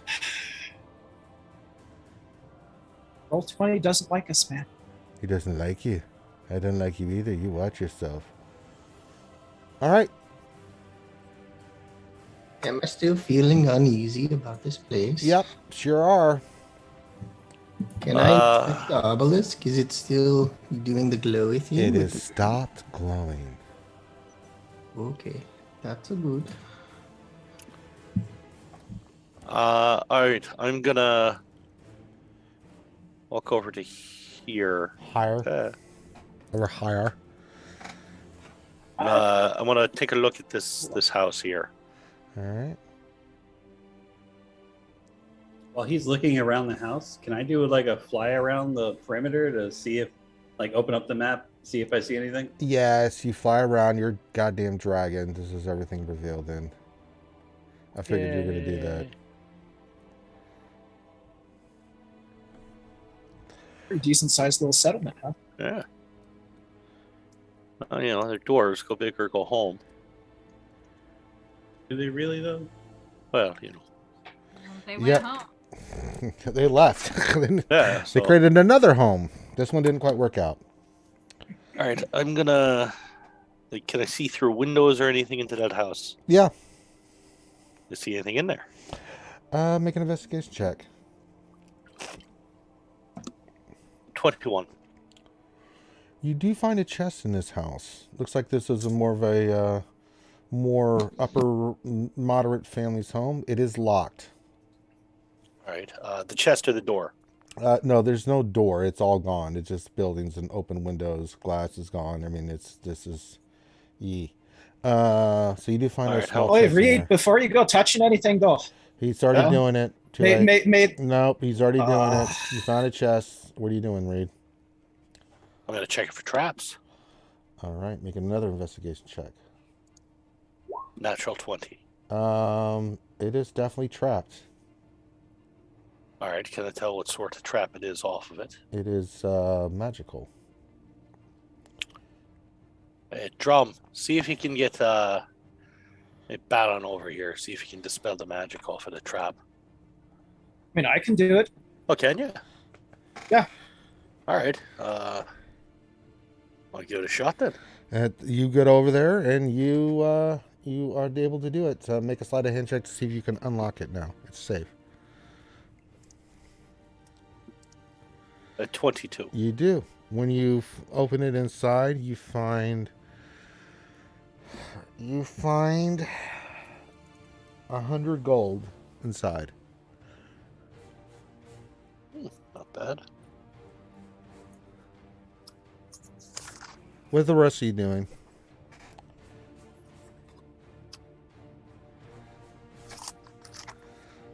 I mean, you flew around the perimeter and are back now. How long does your polymorph spell last? Togar? I'm looking. I think it's an hour, right? I think it might be, but I want to make sure. Yeah, it's an hour. Okay. All right, what are the rest of you doing?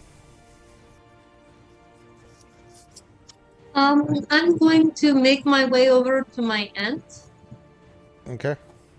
And I'm going to ask her, Auntie, what was that? She looks a little uneasy. This is the result of what I told you about. This is a land of undead. Could you say that? I'm sorry. Could you say that one more time? This has become an area and land of undead. All the residents here have become... Was that the creature looked like it was, I mean, zombies are zombies, but this one looked like the one that you were fighting. Looks like I didn't get a good look at it, but I would think it would be some kind of undead lord. I'd have to look at it more, but I do not want to waste spells. Looks like it was operated as a... If anyone was to disturb it, someone defiled the obelisk of the dwarfs and changed it into a trap for any unwanted person. And it looks like they would become more zombies. Quite an ingenious trap. I see. Oh. She looks... Well, what do you think? She looks really uneasy. Is there something wrong? I mean, other than the obvious. The obvious. I've not been here in hundreds of years. She looks off in the distance, just like... I sense my doom in this place as I did long ago. And then she smiles at you and then kind of puts her arm around your shoulder. But do not worry, my niece. We will be fine. We will get through this, yes? I suppose so, Auntie. Just look out for yourself, alright? You be safe. That's why I'm here. What do you think we should do next? Well, she points in this direction, and she's like, I mean, I understand why your friends are scouting, but if you want to go to the temple, it's this way. Okay. Whenever you are ready, grab your party and we will go that way. Okay. I recommend we take a short rest before we do. I'll check with the rest of the party and see what they think. All right, Drum, Reed, anything else you guys want to do in here? I mean, you find some I guess bones. sweep and clear, right, Reed? Yeah, it's pretty empty. You guys go through. There's nothing else of value. I mean, broken stuff everywhere. You know, it's like an archaeological site here. Bones and destroyed stuff, and you know, stuff that's degraded over time and things of that nature. They're really the only structure that's really. The only reason this is up in place is because it is basically made of pure stone. I want to do the same thing. I want to look at this, the largest structure there. Okay. I'll follow them. All right, you guys do that. What are the rest of you guys doing? Shiri, are you going to gather everybody else up? Yeah, we should definitely. Ashira? What is Ashira? Did I miss something? Ashira's always on mute unless she's talking. That way she doesn't All right, so make noises. I'm going to have to give you the kung fu treatment too. Like, I'm very good. I use my sword. All right. All right, so you guys kind of gather around this area here. We'll just say this, and then you've turned back into a normal dragonkin, not a full-blown adult dragon. All right. It's easy to get into. Make an investigation check.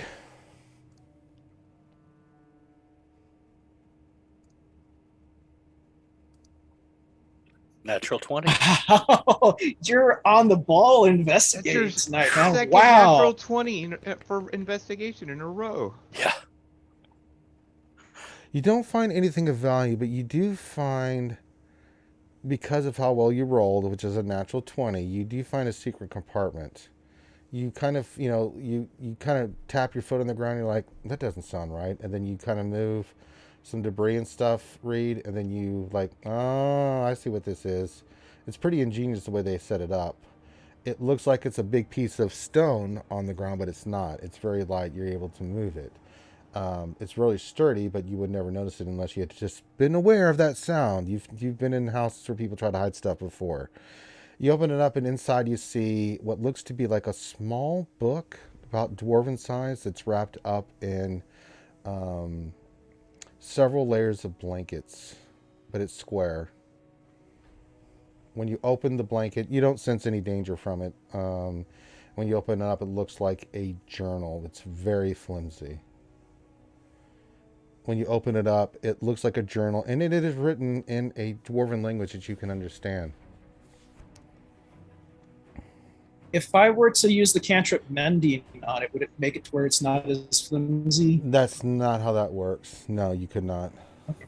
That's why I was asking. Yeah. All right. Very gingerly, just taking a look through the first few pages.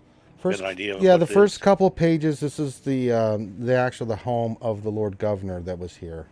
Doesn't give his name, but it's a journal of someone of high importance that pretty much was like, second in command here. You get a sense of the settlement, in charge of daily operations. You see for the first few pages you scan through that it's just a recounting of daily life, how they first came here. They picked the spot. This is the spot they wanted. There was much rejoicing, drinking, that kind of stuff. You kind of scroll through. You start getting reports of orc attacks that they are holding off quite easily because the orcs are unorganized. You keep going through. This book covers many. It's not like a consistent thing. You see that it's like 1 year and then like it skips ahead to a year or two and then it writes down a whole bunch of stuff. You do see that the orcs don't seem to be the problem. As you read through there, yeah, there's some dwarfs die and stuff in battle, but that's to be expected when they're fighting off the orcs. They have many battles with the orcs. One of the things that you learn is that the ground at first they thought was they used arcane ruins, or arcane signets that they placed in certain spots further out around the region. And what they did is that they used magic that you've never even heard of before to control the actual temperature of the surrounding area to make it to where, yeah, it would still be cold, but not as cold. That's why it's not as cold here as it was when that's what you figure out. And it would allow for them to be able to grow things. What they learned, sadly, is that the ground was not conducive to growing good crops. And this was, again, what they were making the decision on. However, You do see, again, he starts writing of a Tunita Bruhide, the high priestess of the temple. Starting to act weird. There's reports of people that start going missing, and inquiries are made, and that's the last thing you read. The journal. There's so many pages that were not written in, but that's the last thing you read. All right, I'll take the book. That's very cool. Take the book. I'll put it in the bag of holding very gently. In general, this house looks fairly secure. It's no. I mean, it's a degrading house. But... No. All right, I'll make my way back. Next then. Yep. I'd already looked into that one. Let me take a look in this house. I don't know, can you? Actually, where's the door on that one? I don't know. This looks like chimneys here. It looks like this is a foundry. You don't find anything of really value. I mean, it's a run-down place where they used to make all their ironworks here. You don't find anything of value in this house. All right, and then this house here that I had already peeked into. That is a farm kind of place. You can see that it was made of stone, but you can see that there's the remains of some animals in here, long ago dead. You find a horse skull and some other things. All right, I'll look at and join the rest of the group. Drum, do you do the same?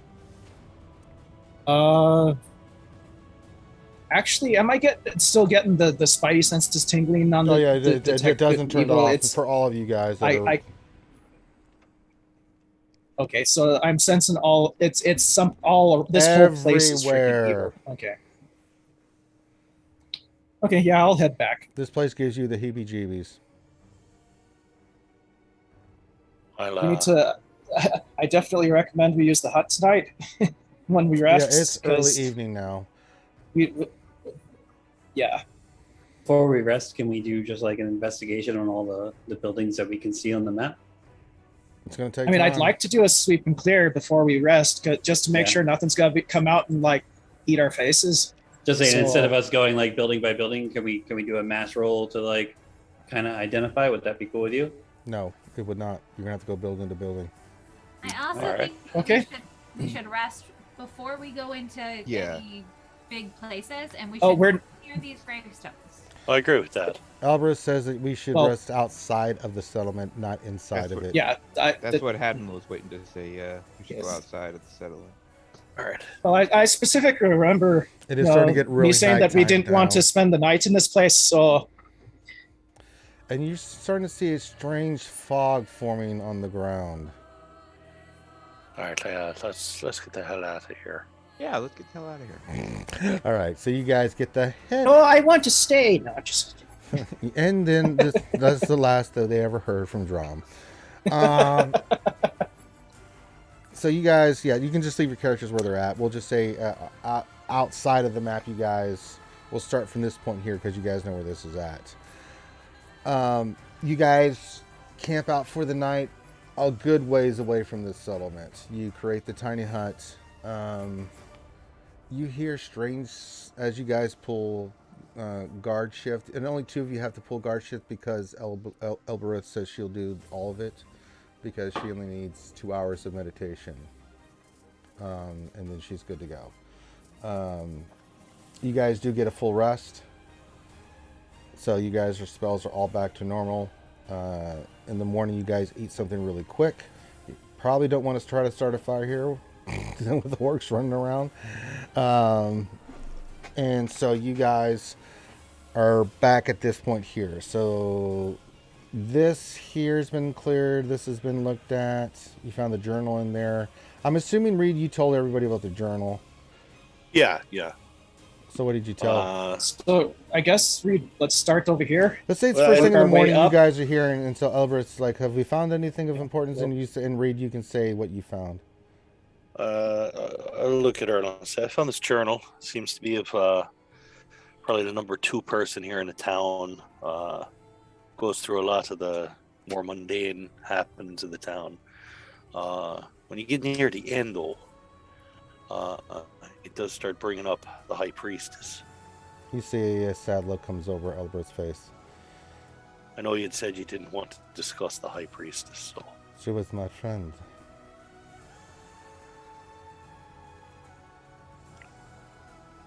You think there's any chance that she's still in there?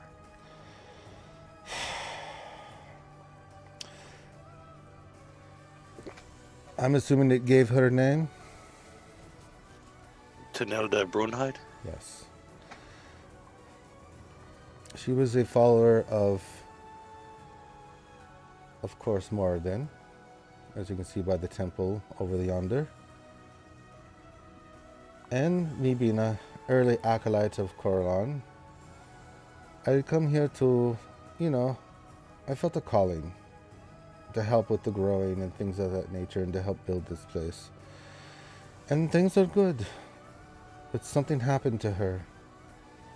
And I don't know what happened. But she started to go insane. People started turning up. First it was on the outskirts.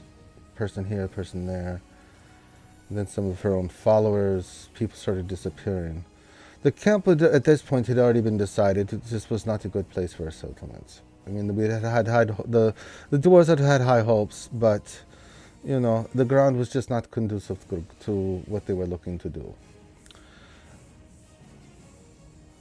And they couldn't really find any good minerals that they would want to dig into and mine. So it was agreed that they were eventually going to try to move. They were trying to figure out where they would go next, and plans were being made. And when this all started to happen, basically, Tunita went insane. It's the best words I can use. When we found her inside of the crypt system underneath the temple, we found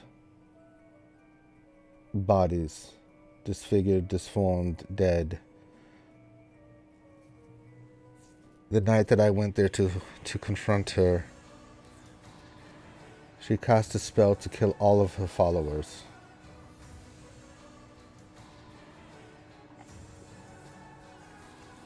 Myself, and of course, as mentioned before,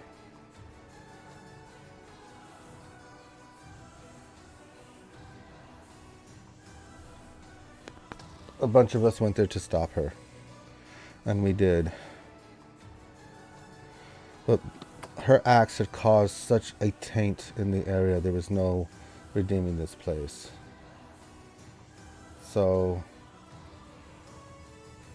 we consecrated the remains of the dead, tried to give them proper burials, but what had been done was too late. And so you see the horror that you see now, an abandoned settlement of former followers of Moradin and others who were killed for reasons I do not know. This is why this place has an unholy and undead feel to it. That obelisk last night seemed to trigger a lot of it. That was just something somebody set this up, which has got my curiosity piqued as a trap. Oh boy. It's a way to keep the undead getting more and more, because you go here, you set off the trap, the zombies overwhelm you, they kill you, and then you become a zombie, and the numbers increase over and over again. It's a way to reinforce your position. Well, that must have taken a relatively powerful necromancer then. At the minimum. So, my friends, we must find this key, yes? Yes. Well, the only two places I can think of is either the temple or maybe the old wizard's tower over there. Didn't really know him that well. He was a strange old kook. He was a dwarf? He was a dwarf. Oh, that right away is not that common. No, he's into the arcane arts. Well, anybody opposed to starting with the dwarf wizard tower? I think that sounds like an excellent selection. I just read a book about being a wizard. I don't know, but it would make me feel a little bit better if we were to make sure that the two buildings that were near it don't have anything in it that might come over and sneak up on us while we're looking around. I agreed. We'll check all the places as we go. So I'm assuming the big red pinwheel-looking thing is the Wizard Tower. No, this is a big pinwheel I put on the map. Yes, that's the tower. All right, that's what I figured. All right, so I will start making my way towards it, checking for traps as I go. Yeah, I mean, Abelis is walking toward you, and she's checking stuff. She's looking and looking, and then she gets about here. She's like, "You guys are good up to next here." To Reed and poke him on the shoulder. She doesn't feel any traps or anything like that, but she's getting a incredible magical sense from that building in front of you. All right. It has her word. Added about more knowledge, so I'm sticking close. Elibeth, do you know what had happened to the old wizard? No, he was one we could not account for. He was kind of a hermit. He just loved to study his magic. But he did help out with the settlement with magic here and there. He was really one of the ones that helped us with the signets when we did it. He was fascinated by that, but he mainly kept to himself. Strange dwarf. I'll go ahead and pop my detect magic. Keep it up while we're walking around through there. He goes off like a Christmas tree. It hurts your head. All right. As we get closer to the wizard's tower. When you look at the wizard's tower, Drom, it looks, you can't look at it. I'm gonna pick up a handful of pebbles. When I get to about 15 feet, I just want to sort of wing them one at a time to see if there's any sort of barrier. No, looking with the amount of magic that's pouring off this thing, I mean, it's blinding. Maybe the wizard is still there. Blinded by the light. All right, so as I flick the pebbles, nothing happens. From about 15 feet. All right, I'll move into 10 feet range. Nothing happens. I'll get up to a body length or two away from it. Nothing happens. Do I see a door? You do not. If I look straight up, how tall is it? It's about 80 feet. I see 80, 90 windows feet. Or no windows. Balcony or nope.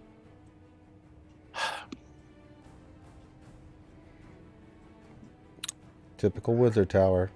All right, I'll walk a lap just to make sure. Make an investigation check.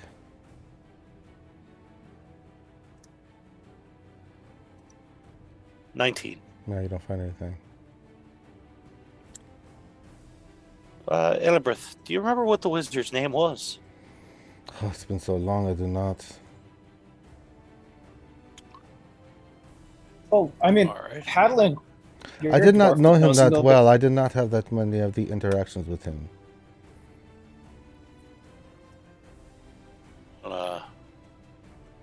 Hadlin, why don't you come on up here with me? Yeah, I mean, Hadlin, you're a dwarf that knows a bit about magic. Maybe, you might be able to do something about this. Well, I mean, I could make what are you going... Okay, make an Arcana check, Mr. I don't know. Yeah, I mean... I don't know why you're doing this, but okay. We're grasping at straws with this because, well... I mean, the dwarf wizard. Balin, you got a shot at it too. There you go. Yeah. I'm not a wizard, but I can try. Let me see if I know anything about it. All right, go ahead and move your character up and then make an Arcana check. You can't really pinpoint. You can tell this is definitely an Archmage's tower. The only way to get in is if you know how to get in. It's designed to, it's like kind of like Critty's hut. You ain't getting in unless Critty wants you in. You've heard of magic like this before. You know about this kind of magic. It's it's high level magic. The only way you can get in is through permission of the owner, unless you can figure out where the door is and force it open. Go ahead, Critty. I'm gonna magically amplify my voice and say, "Excuse me, is anyone home?"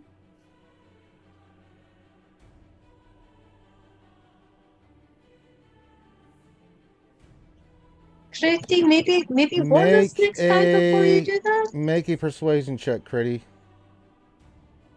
Well, we were trying to get it. I'm Oh, very yes. Wow. Good. Critty makes Nice. friends with everyone.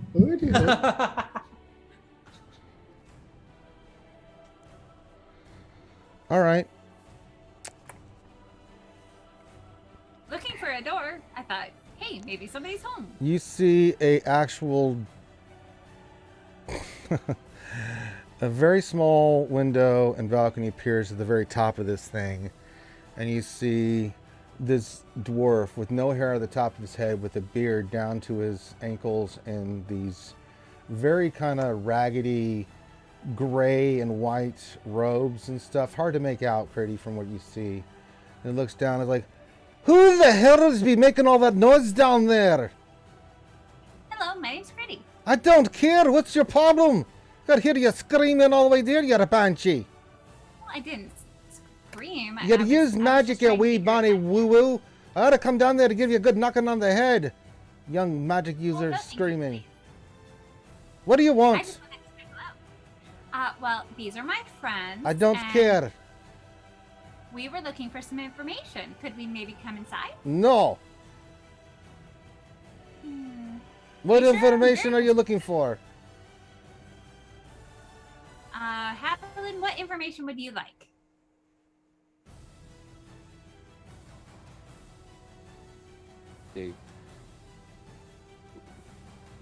We were sent here. I can't hear you. Speak up. You're a dwarf or you're a baby? We were sent here by Morden. Oh, you're sent by Morden. He came down personally to the inn and said, oh, I'd like you to go over and bother me, hey? He actually wrote me a rather nice note. Okay, and the note said to come and bang on my tower and scream and to give me a headache. No, that was actually my friend Critty. She's telling the truth. She was just looking to introduce herself. But we are here to potentially destroy some of the undead that is here. And Oh, well, I'm quite familiar with who the undead are here. I stayed in my tower because I have to, but I don't go venturing outside. Are you crazy, you daft people? Are you just looking to... Wait a minute. Well, I'll be damned. Merle, I'll be damned. Evelith, is that you? I knew you were on the verge of saying Merlin's beard. I know, I just thought myself. Well, I'll be damned. I can see you're still as young and chipper as you were, and you are as old and cranky as you have always been. We seek some information. Are you going to help us, or are you just going to be a piece of crap? Oh, aren't you spicy? Alright, I'm not going to help you with that. I'm staying in my tower. I've got to maintain the signets here, or it could be a disaster. But I can answer a question or two. Alright there, young Critty. I don't want any stupid questions. Okay. Well, I don't want to take up too much of your time, so let me confer with my friends for a moment so that I'll give you a minute. Make the best use of I'll make the best use of your time. Thank you for being so generous. Don't be kissing my ass. I don't like it. You got a minute. I'm a very friendly lady. I don't care. Hurry! Okay. So what do you guys want to know? Like best practices, history, who needs to know information? help us locate the key in the temple and get it out safely. Okay. Or Key in get the us temple. out without dying. That would be get key and us out without dying or becoming undead. That sounds good. I'm with him on that. Anything else? Well, if anyone wants to learn how to become a dwarven wizard, now would be a good time, but that's probably a dumb question. But man, it sounds really interesting because Hadeland really wants to do that, but that's Oh, probably not a good- maybe your dwarven friend up there might want us to get something for him out of there while we're at it. So, Ooh, good call. what is at least make it worth his while. I'm sorry, ma'am. What was your name again? And Bashira's aunt? Elaborate. Elabreth. Dude, is this dwarf good? Can we? I know you're saying. I mean, obviously he's neutral in the sense of the word. He is very into himself and his studies. It's a typical wizard thing. He is just, you know. But don't say I didn't even notice that with the way he talks. And Drum's being very sarcastic. I would not do that with him. He is on the same kind of casting level that I am. He could kill all of you. Give me a run for my money too. I wouldn't even want to face him. I'll reach into the bag of holding and I'll pull out one of the 2 Aeorian robes that we have. Yeah, we need to offer him something. I'll say, Critty, see if he might like something from Aeor. Okay. Sounds great. Anything else? Your minute's up! What are your questions? Thank you, Mr. Wizard. First off, I would like to ask you if you know where we might find the key that we are questing to find. It is a key. And, a key? Yes. It is in the temple. Have you seen any lovely keys? I haven't been in that side of that. Ugh. You must be insane to go inside there. The only reason I'm safe is because I stayed in my tower. Okay. So you haven't been in there in too long, so you don't no, know where a key is. I don't know of any key. Key to what? If I knew what kind of key you're looking for, maybe I could help you. Yeah. Unfortunately, I don't know if we know. We were just given the instructions to find a key here.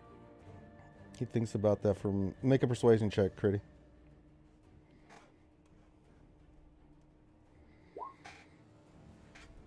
Nice.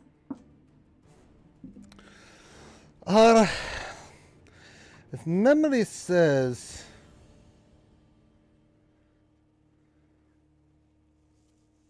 priestess, she had some kind of key that was some sort of importance that's maybe on her person, but then Aboleth and her crew destroyed her long ago.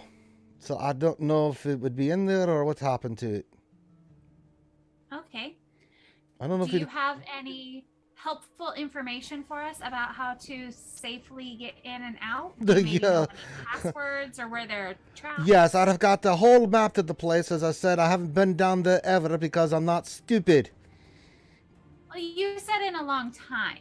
You might have known like the passwords. Yeah, when there were normal people there, not undead walking around there with zombies and all the other nonsense I've been seeing here. Oh, goodness gracious.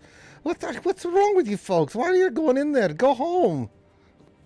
Well, there are some important things, and my friends are going there, and I'm a brave adventurer, so I'm going to go with them. Right, you're very brave and very foolish. Yep. Good luck. Well, I'm book smart. Is there anything that we can do to help you? Is there anything that you maybe want us to look for? Oh, God, no. There's nothing in that place that I'm even remotely interested in. Are you doing okay for food? I mean, you've been in this tower for a long time. Yeah, but I can teleport and go buy stuff. Oh, well, that's handy to know. And finally, my good friends, we have these robes, and we were wondering if you would like them as a token of our appreciation. They're from Aeor. It's a very interesting place. Critty, before you even blink, he's like right next to you. He's like, "Oh, really? Aeor, you said." Mm-hmm. Yes, we've been there. I have had so many adventures, and when people become my friends, I like to tell them about my adventures. I don't need. Can someone give me the Quib Notes here version of what she's talking about? We've been to Aeor. We killed a lot of things there. Friendly to us, I would tell him all about Aeor and give him information about the place. I know, but he's Critty, you get the sense that he has little to no manners. He's probably because he's been by himself for a very long time. He's somebody you'd have to really work on over a long period of time to, to kind of wear down his manicness here. Well, I mean, this is his first time meeting Critty. Probably wouldn't take her very long. All right. Well, I don't want to be out of Mataro too long. Well, I'll make you a deal. If you crazy bastards and Aboleth, you should know better. Do not question me, dwarf. You did not help us last time. I understand why you couldn't, but I will not be lectured by you, daft woman. I heard that. He starts grumbling. Listen, if you're gonna make it out alive, come visit me. I'll hear your stories about Aor. And if you find anything of importance, I'll be more than glad to share some information with you that I think might be of importance to you.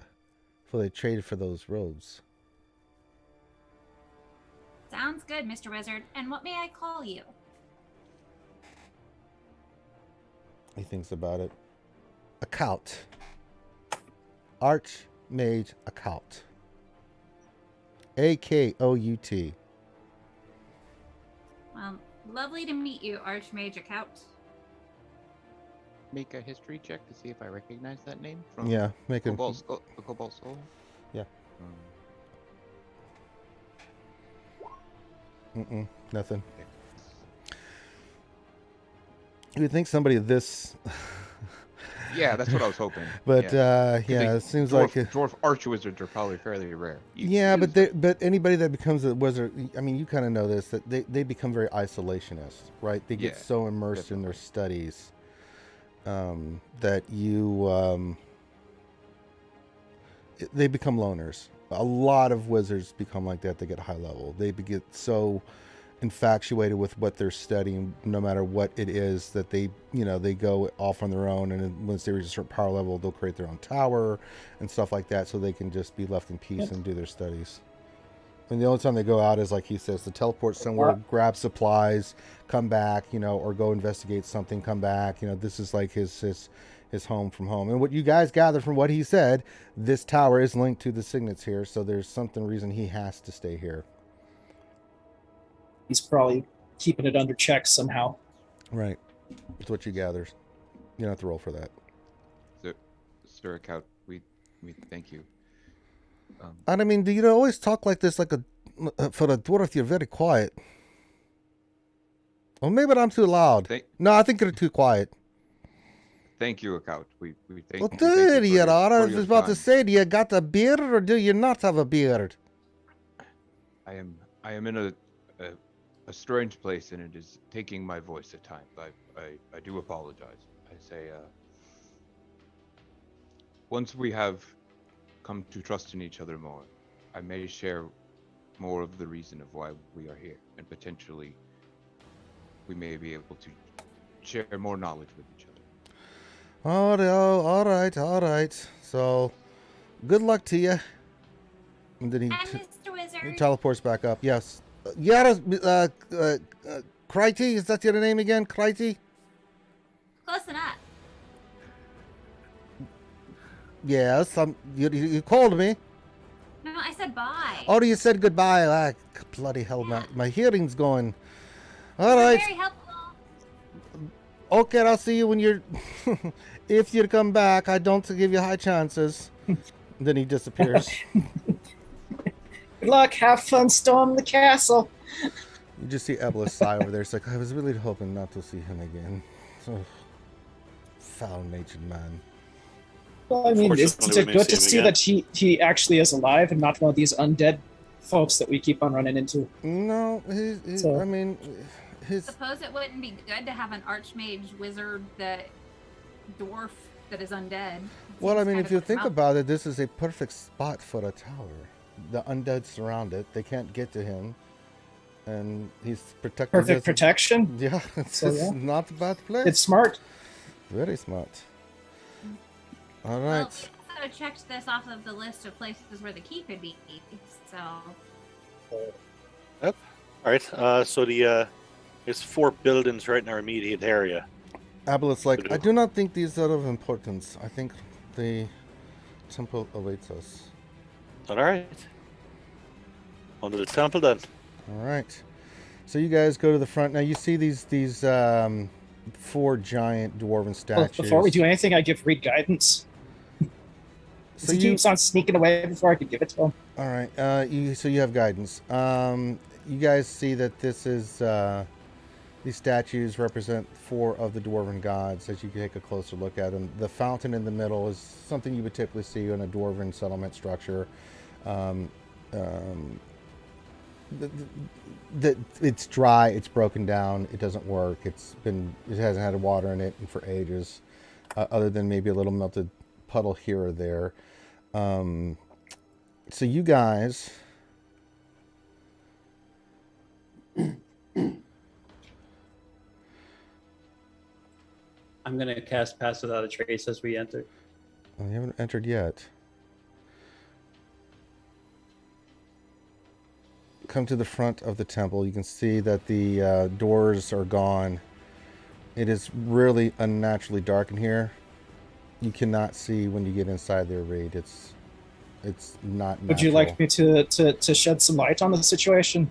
Oh, hold on, not yet. Even with the eye patch up. Oh, yeah, I didn't know you had the iPad because it's daytime. I didn't know if you're going to use it. Yeah, as soon as I walk in, I'll flip the eye. Right, so you can see, but you can see that this is unnatural darkness, and you can see up to this point here at the entrance. Everybody put your tokens on the map. I'm gonna pick up a stone from the entrance, you know, the outside on the ground, and I'm gonna cast daylight on it. It does not. And then I'm gonna put it in my pack. It's really weird when you get closer. You guys notice this too. The light becomes very dim. It's not as effective as it normally would be. Like it's fighting against this darkness. I mean, you literally see the light as it hits this front wall where the darkness is. It just dims more. It becomes like a grayish light. It's not having the same effect that you thought. All right, this is magical darkness. Well, could be. Balin, that's why I was casting daylight, because it's supposed to get rid of magical darkness. So. Yeah, how can I see? Is it similar to my darkness spell? No, it's something else. Is he able to see so it? It takes up my spell slot here. I'll post that. There. Since I cast it, that makes it automatically cast. Take the step. Yeah, can I understand? I don't know if it's Arcana or can I understand anything about like magically what's causing the. This is not magical. Okay. In the sense that you understand it to be. Sure. So you know, it's different than what I can do, guys. I'm struggling to see too. All right, I want to check this vestibule here for traps. Okay, make an investigation check. 18. Doesn't seem to be trapped. All right, I don't know. We'll go over to here. Drum, Oh, I forgot to put my character sheet in there. Hold on a second. Drama, are you able to locate a creature once you've been informed of them? Is anyone able to do that? Let me double check. I think I don't have locate object. That might assist us with locating. No, I do have locate creature. With locating the high priest. If, Let's see, now that what we is- know her name or something, I don't know how that spell works. Obviously, Okay. I'm not used. So. Oh, here I'll post the what it locate creature does, and then Ranger can say whether it'll work or not. I'm not gonna cast it.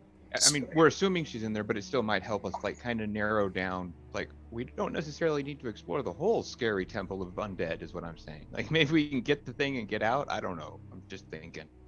We may not want to use it. I'm just throwing ideas before we start going. You do not have enough information, you think, to use this kind of spell, John. You just have a name. I relay that. Okay. Don't know that it's. So that's all. That makes a good point. It may not even work on since she's maybe. Oh, actually, dead now. Ashira's aunt might know some more information. Maybe that would allow me to do locate creature if she could describe it some more for me. Or she might not want to. I don't know if she's even alive. I mean, I could just tell you that she was a female priestess of Moradin. I told you this. Well, what you said, you defeated her. Yeah, we killed her. And you buried her on the site, or no? We obliterated her. Oh, okay then. She didn't give us much choice. Did you obliterate her in the temple or outside? In the temple, underneath this temple. Sounds like that's where we're going. Okay, so I guess we just continue on. I wasn't trying to be distracting. I was just. No, it's a good question. It was a good idea. Narrow things down. Why is it not let me place my freaking character? All right. Roleplay's being annoying. Out of curiosity, with as far in as I am, how many people in our party can see me still? Evelith walks in and she can see you. Barely. All right. I'm still waiting for the okay. So. All right. You see Evelith like stand by, and you see her hold her hand up, and you see her cast a spell. Looks like some kind of dispel clerical magic. And then you see the entire area get... Oh, don't do that. You see the entire thing. And then she's like, it is safe to come in. For now. And you see her move forward to here. I'll follow. Okay, everybody wants to come in, come in. Yeah, I'm coming in.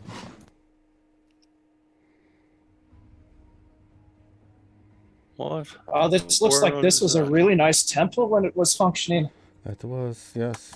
Dedicated to, you can tell by its shape that it was sent into the shape of a great hammer. And she points to the top there where you see a worn down kind of marble statue that was where the great weapon was kept. It was taken with the dwarves, as I know, when they left here. A great magical hammer.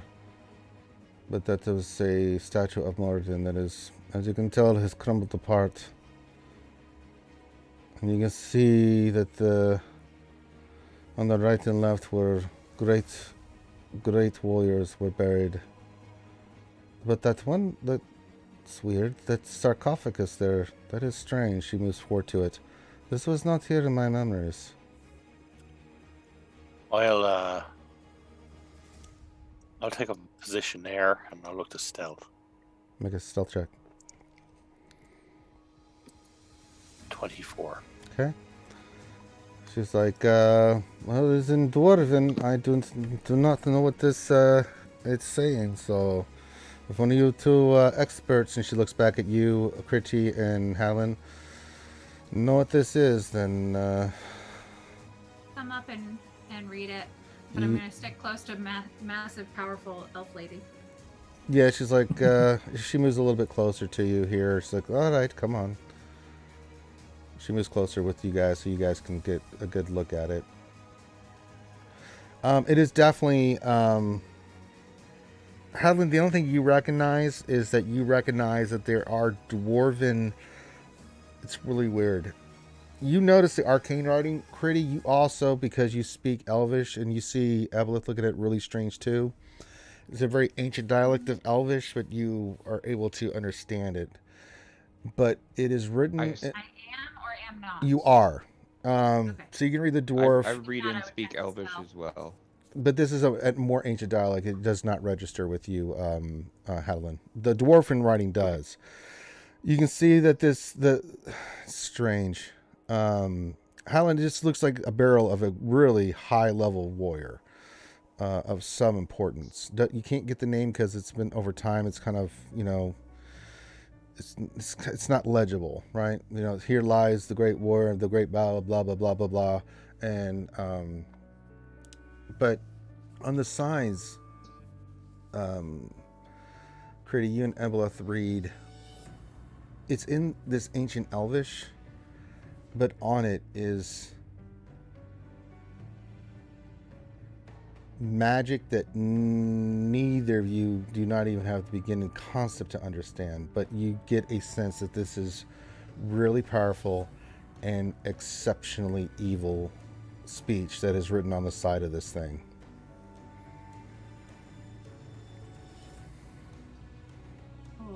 Okay.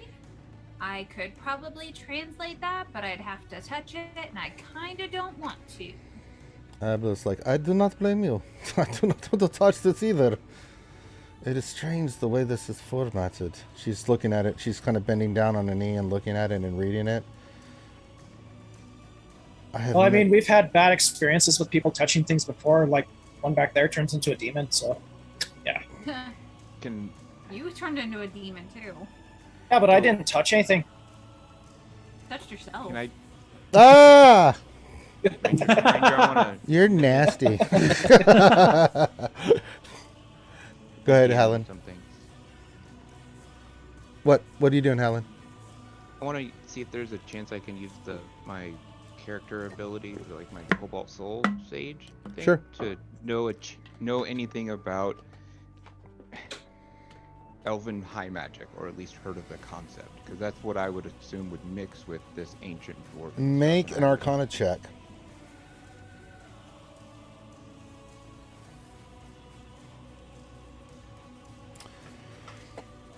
You heard us maybe something like this, but you can't pull it. You just can't recollect it. Okay, so I'll say, Lady Aboleth, you may not know, and I'll pull out my symbol, the Sage of the Cobalt Soul. I am a member of the Cobalt Soul.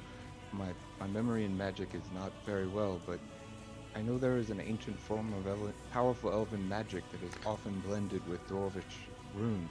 Is this what this could be? No, I this can't is not what remember. this is. Okay. This is a desecration.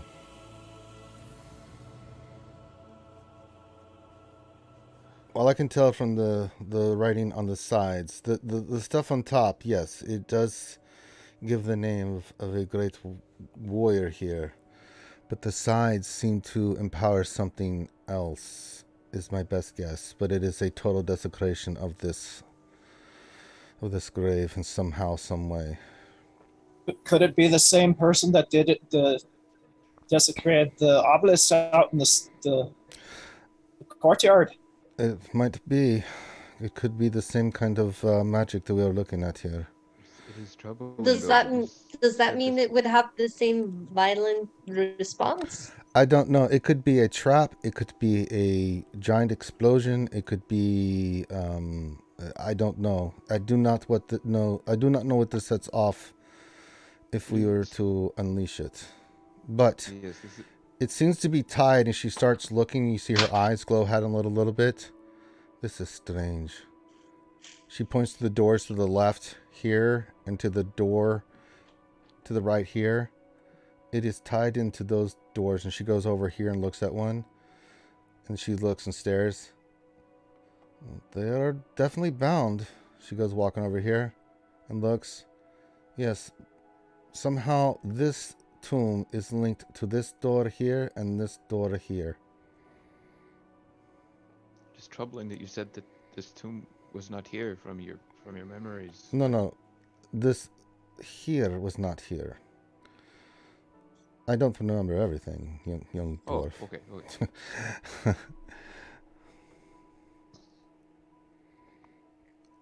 If I remember the serves, there was a great altar here at this location where they would give prayers and offerings to Moradin and to the statue back there, and these dwarven statues here on the right and left are just symbols of, protection, just for the sheer awe of it.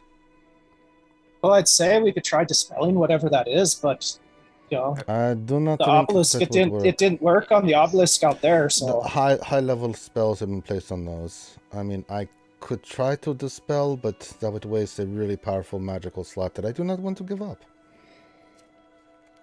Reed, I would say that we should take some time investigating the base of all of these statues, especially the base of Moradin. Even though it's been partially destroyed, there are usually things that are hidden beneath the feet of the dwarves. At least in times of other temples from my memory, they usually hide things, are guarded by idols. What are you going to do, Ree? All right. I will very, very gently walk over to there, checking for traps the entire way. Make an investigation check. And I still have guidance on me. You want to use it here? is there a giant circular boulder above where he's searching this? You're not there. And there's pressure pads I'll around use them? No, an anvil. 21? 21. Yeah, there's no traps. You don't sense any traps around the statue or everything. It just looks like it's been kind of like... It looks when you get closer to this, Reed and Helen, someone took some kind of big piece of something and beat this. I mean, you can tell from the cracks and the way that it's been destroyed that someone destroyed this on purpose. been desecrated. Whoever destroyed Moradin's beard will be destroyed. Agreed. Alright, I guess we should look at the big elephant in the room. I'd like to... Can you pick up a piece of the statue for me? Just one of the the rubble while you're there. Yeah, you can do that easy enough. Yeah, I'll look for something Okay. non-offensive to pick up. Yeah, you find a piece of stone. Cool. Yeah, just something I could maybe carve later. I'll hand it to Hadlin. All right, you have a piece of stone from the altar of Moradin. I'll start to approach the sarcophagus. All right, make an investigation check there, Reed. Back away. 13. I don't want to get too close. I'm, you're just not able to figure this out. Can I see the ropes that are binding, or is it like magic binding? This is all magic. There's no ropes or anything. You just know from what Evelyn's seen with her magical kind of eyes that she's seeing that the magic of this crypt or this sarcophagus is linked to the two doors. She doesn't know how, but that's not her subject of expertise. All right. How about we all sneak out and then Togar uses Mage Hand to open one of the doors and we see what happens?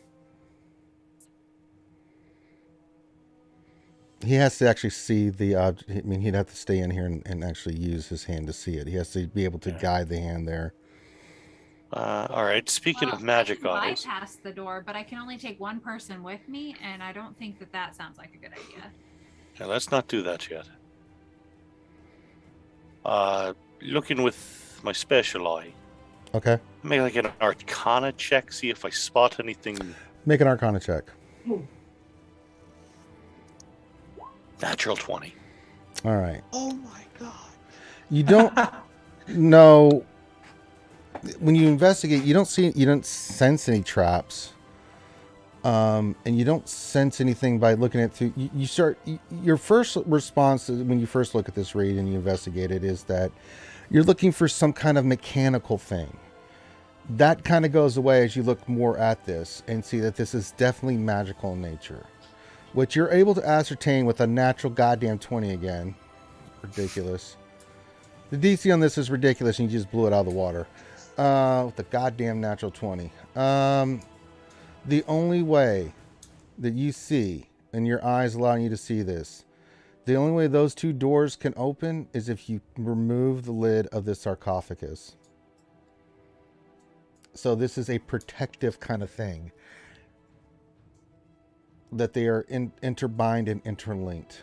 So the only way those doors can open, you cannot dispel this, you cannot force this. This has to be the lid of this sarcophagus being either open from the outside or lifted from the inside, but you don't know how that would be possible. But that's how you know that there's something linked between these two doors and this sarcophagus lid.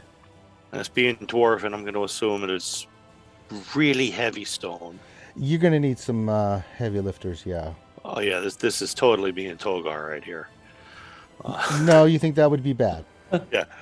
All right, so I'll be explaining all this to Hadlin as I walk back over, and then I'll re-explain it to the rest of the group.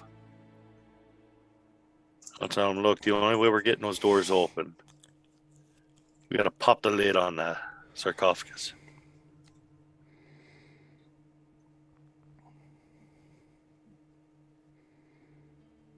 I think the best way to do that would be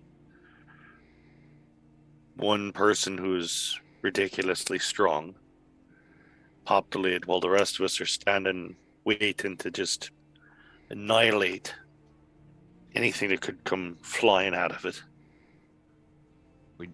We know for sure that will set off whatever spell is on the tomb. Oh yeah, I'm relatively sure it's gonna piss off everything in here.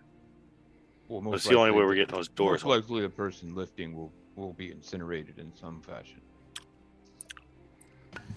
Can we explore these other sarcophagus around the room? Make an investigation check.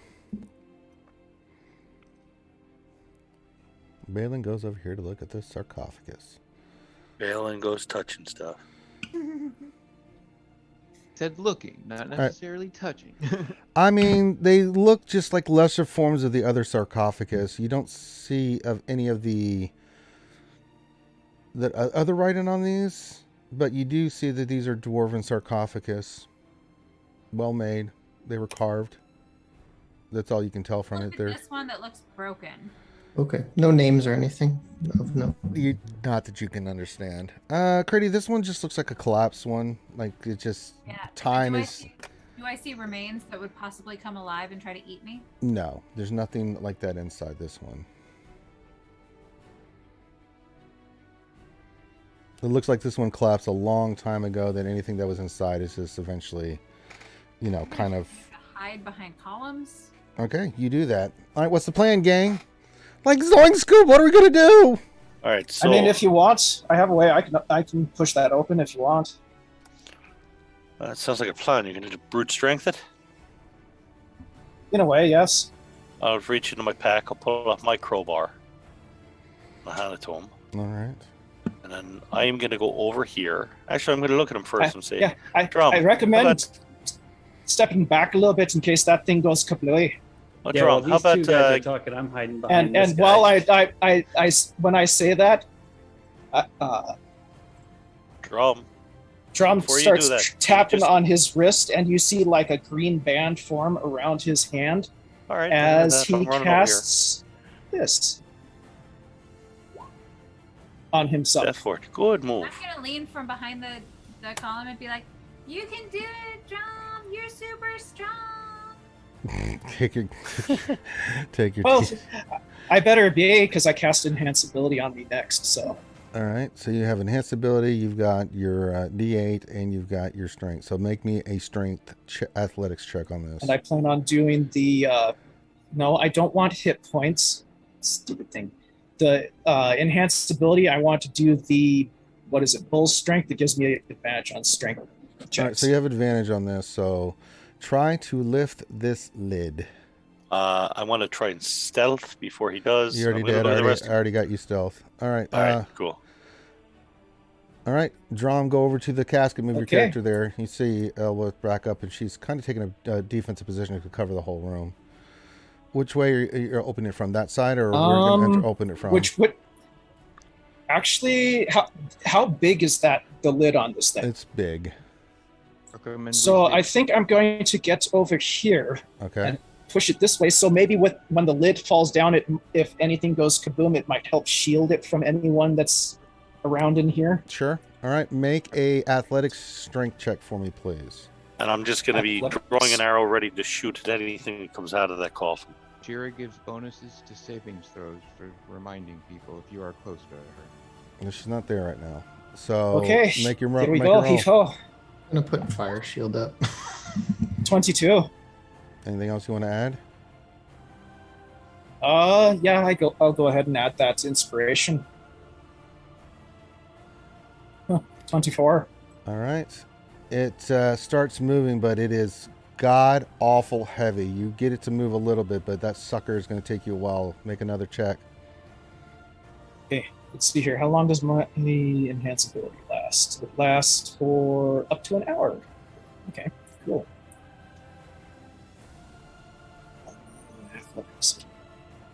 When he gets ready for his second push, I'm gonna yell out in my Critty voice, "You can do it, Drum. That You're is the most super strong." awful Critty voice I have ever heard. In fact, I take away It points. was actually a doing it good pretty. giant lizard screaming out as Critty. Yeah. Yeah. So Yeah. take your D8 and you can add this to this roll as well. So make another athletics check. That was a very nice inspiration. I need it for this one. 7, so Moves a little- 22. It moves a little bit more, but I mean, this sucker weighs. I mean, this is the heaviest thing you've ever tried to lift. It just. Is I got the vein going up here. Oh, you got veins everywhere popping right now. You see John just pushing it. This thing's only moved a couple inches. Try it again.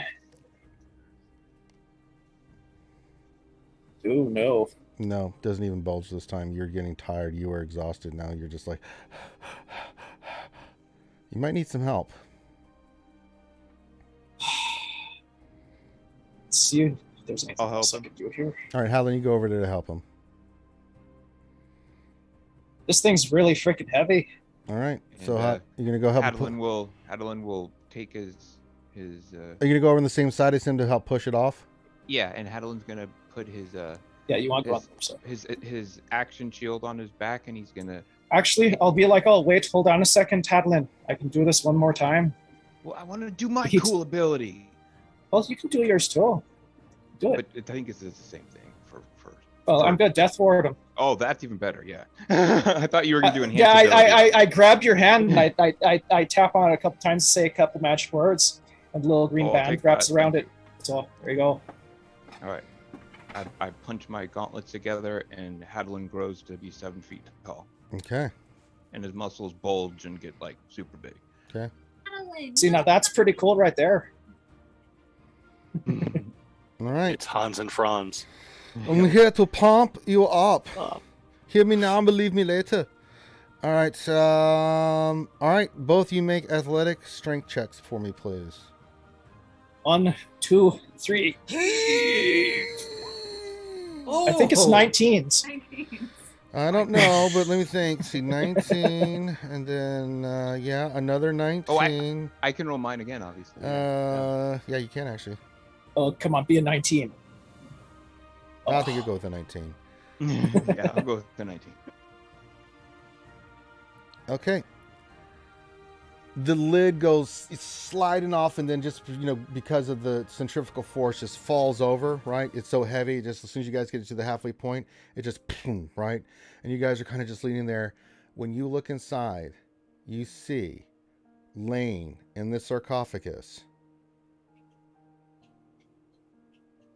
the most beautiful, saintly, gorgeous, elven woman you have ever seen. Don't trust it. And that's where we're going to leave it. And that's where we're going to end the episode.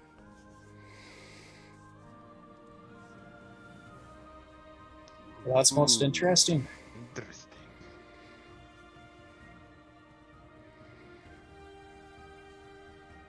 And that's our show. All right. Big shout out to Devil's Treasure for playing Stupid Balloon. That you could do that, man. That was awesome. Yeah, great job, man. Yeah, thanks for letting me sit in, guys. Yeah, absolutely. Now, just as a reminder, there is no Dungeons & Dragons tomorrow because people are going to be gone. So I can't do the game if you have a lot of people not being able to play. So, but we'll be back the week after to do Dungeons & Dragons. I think we talked about this on the last Star Wars D&D show. So no D&D tomorrow, which sucks for me, which means I'm going to be spending all day tomorrow busting my ass moving shit. So yay! But we will be back next Saturday for more Wildemount Campaign stuff. You can also check out all the other games and things that we do on here on Twitch and also on the RSG YouTube channel. But thank you guys for joining us. It was a lot of fun. I hope you guys enjoyed it. So on behalf of myself and our awesome players here, big shout out to everybody. Thank you guys for joining us. Enjoy the rest of your weekend. Be safe. Look out for one another. And we will holler at you later. Peace out. Bye. Bye.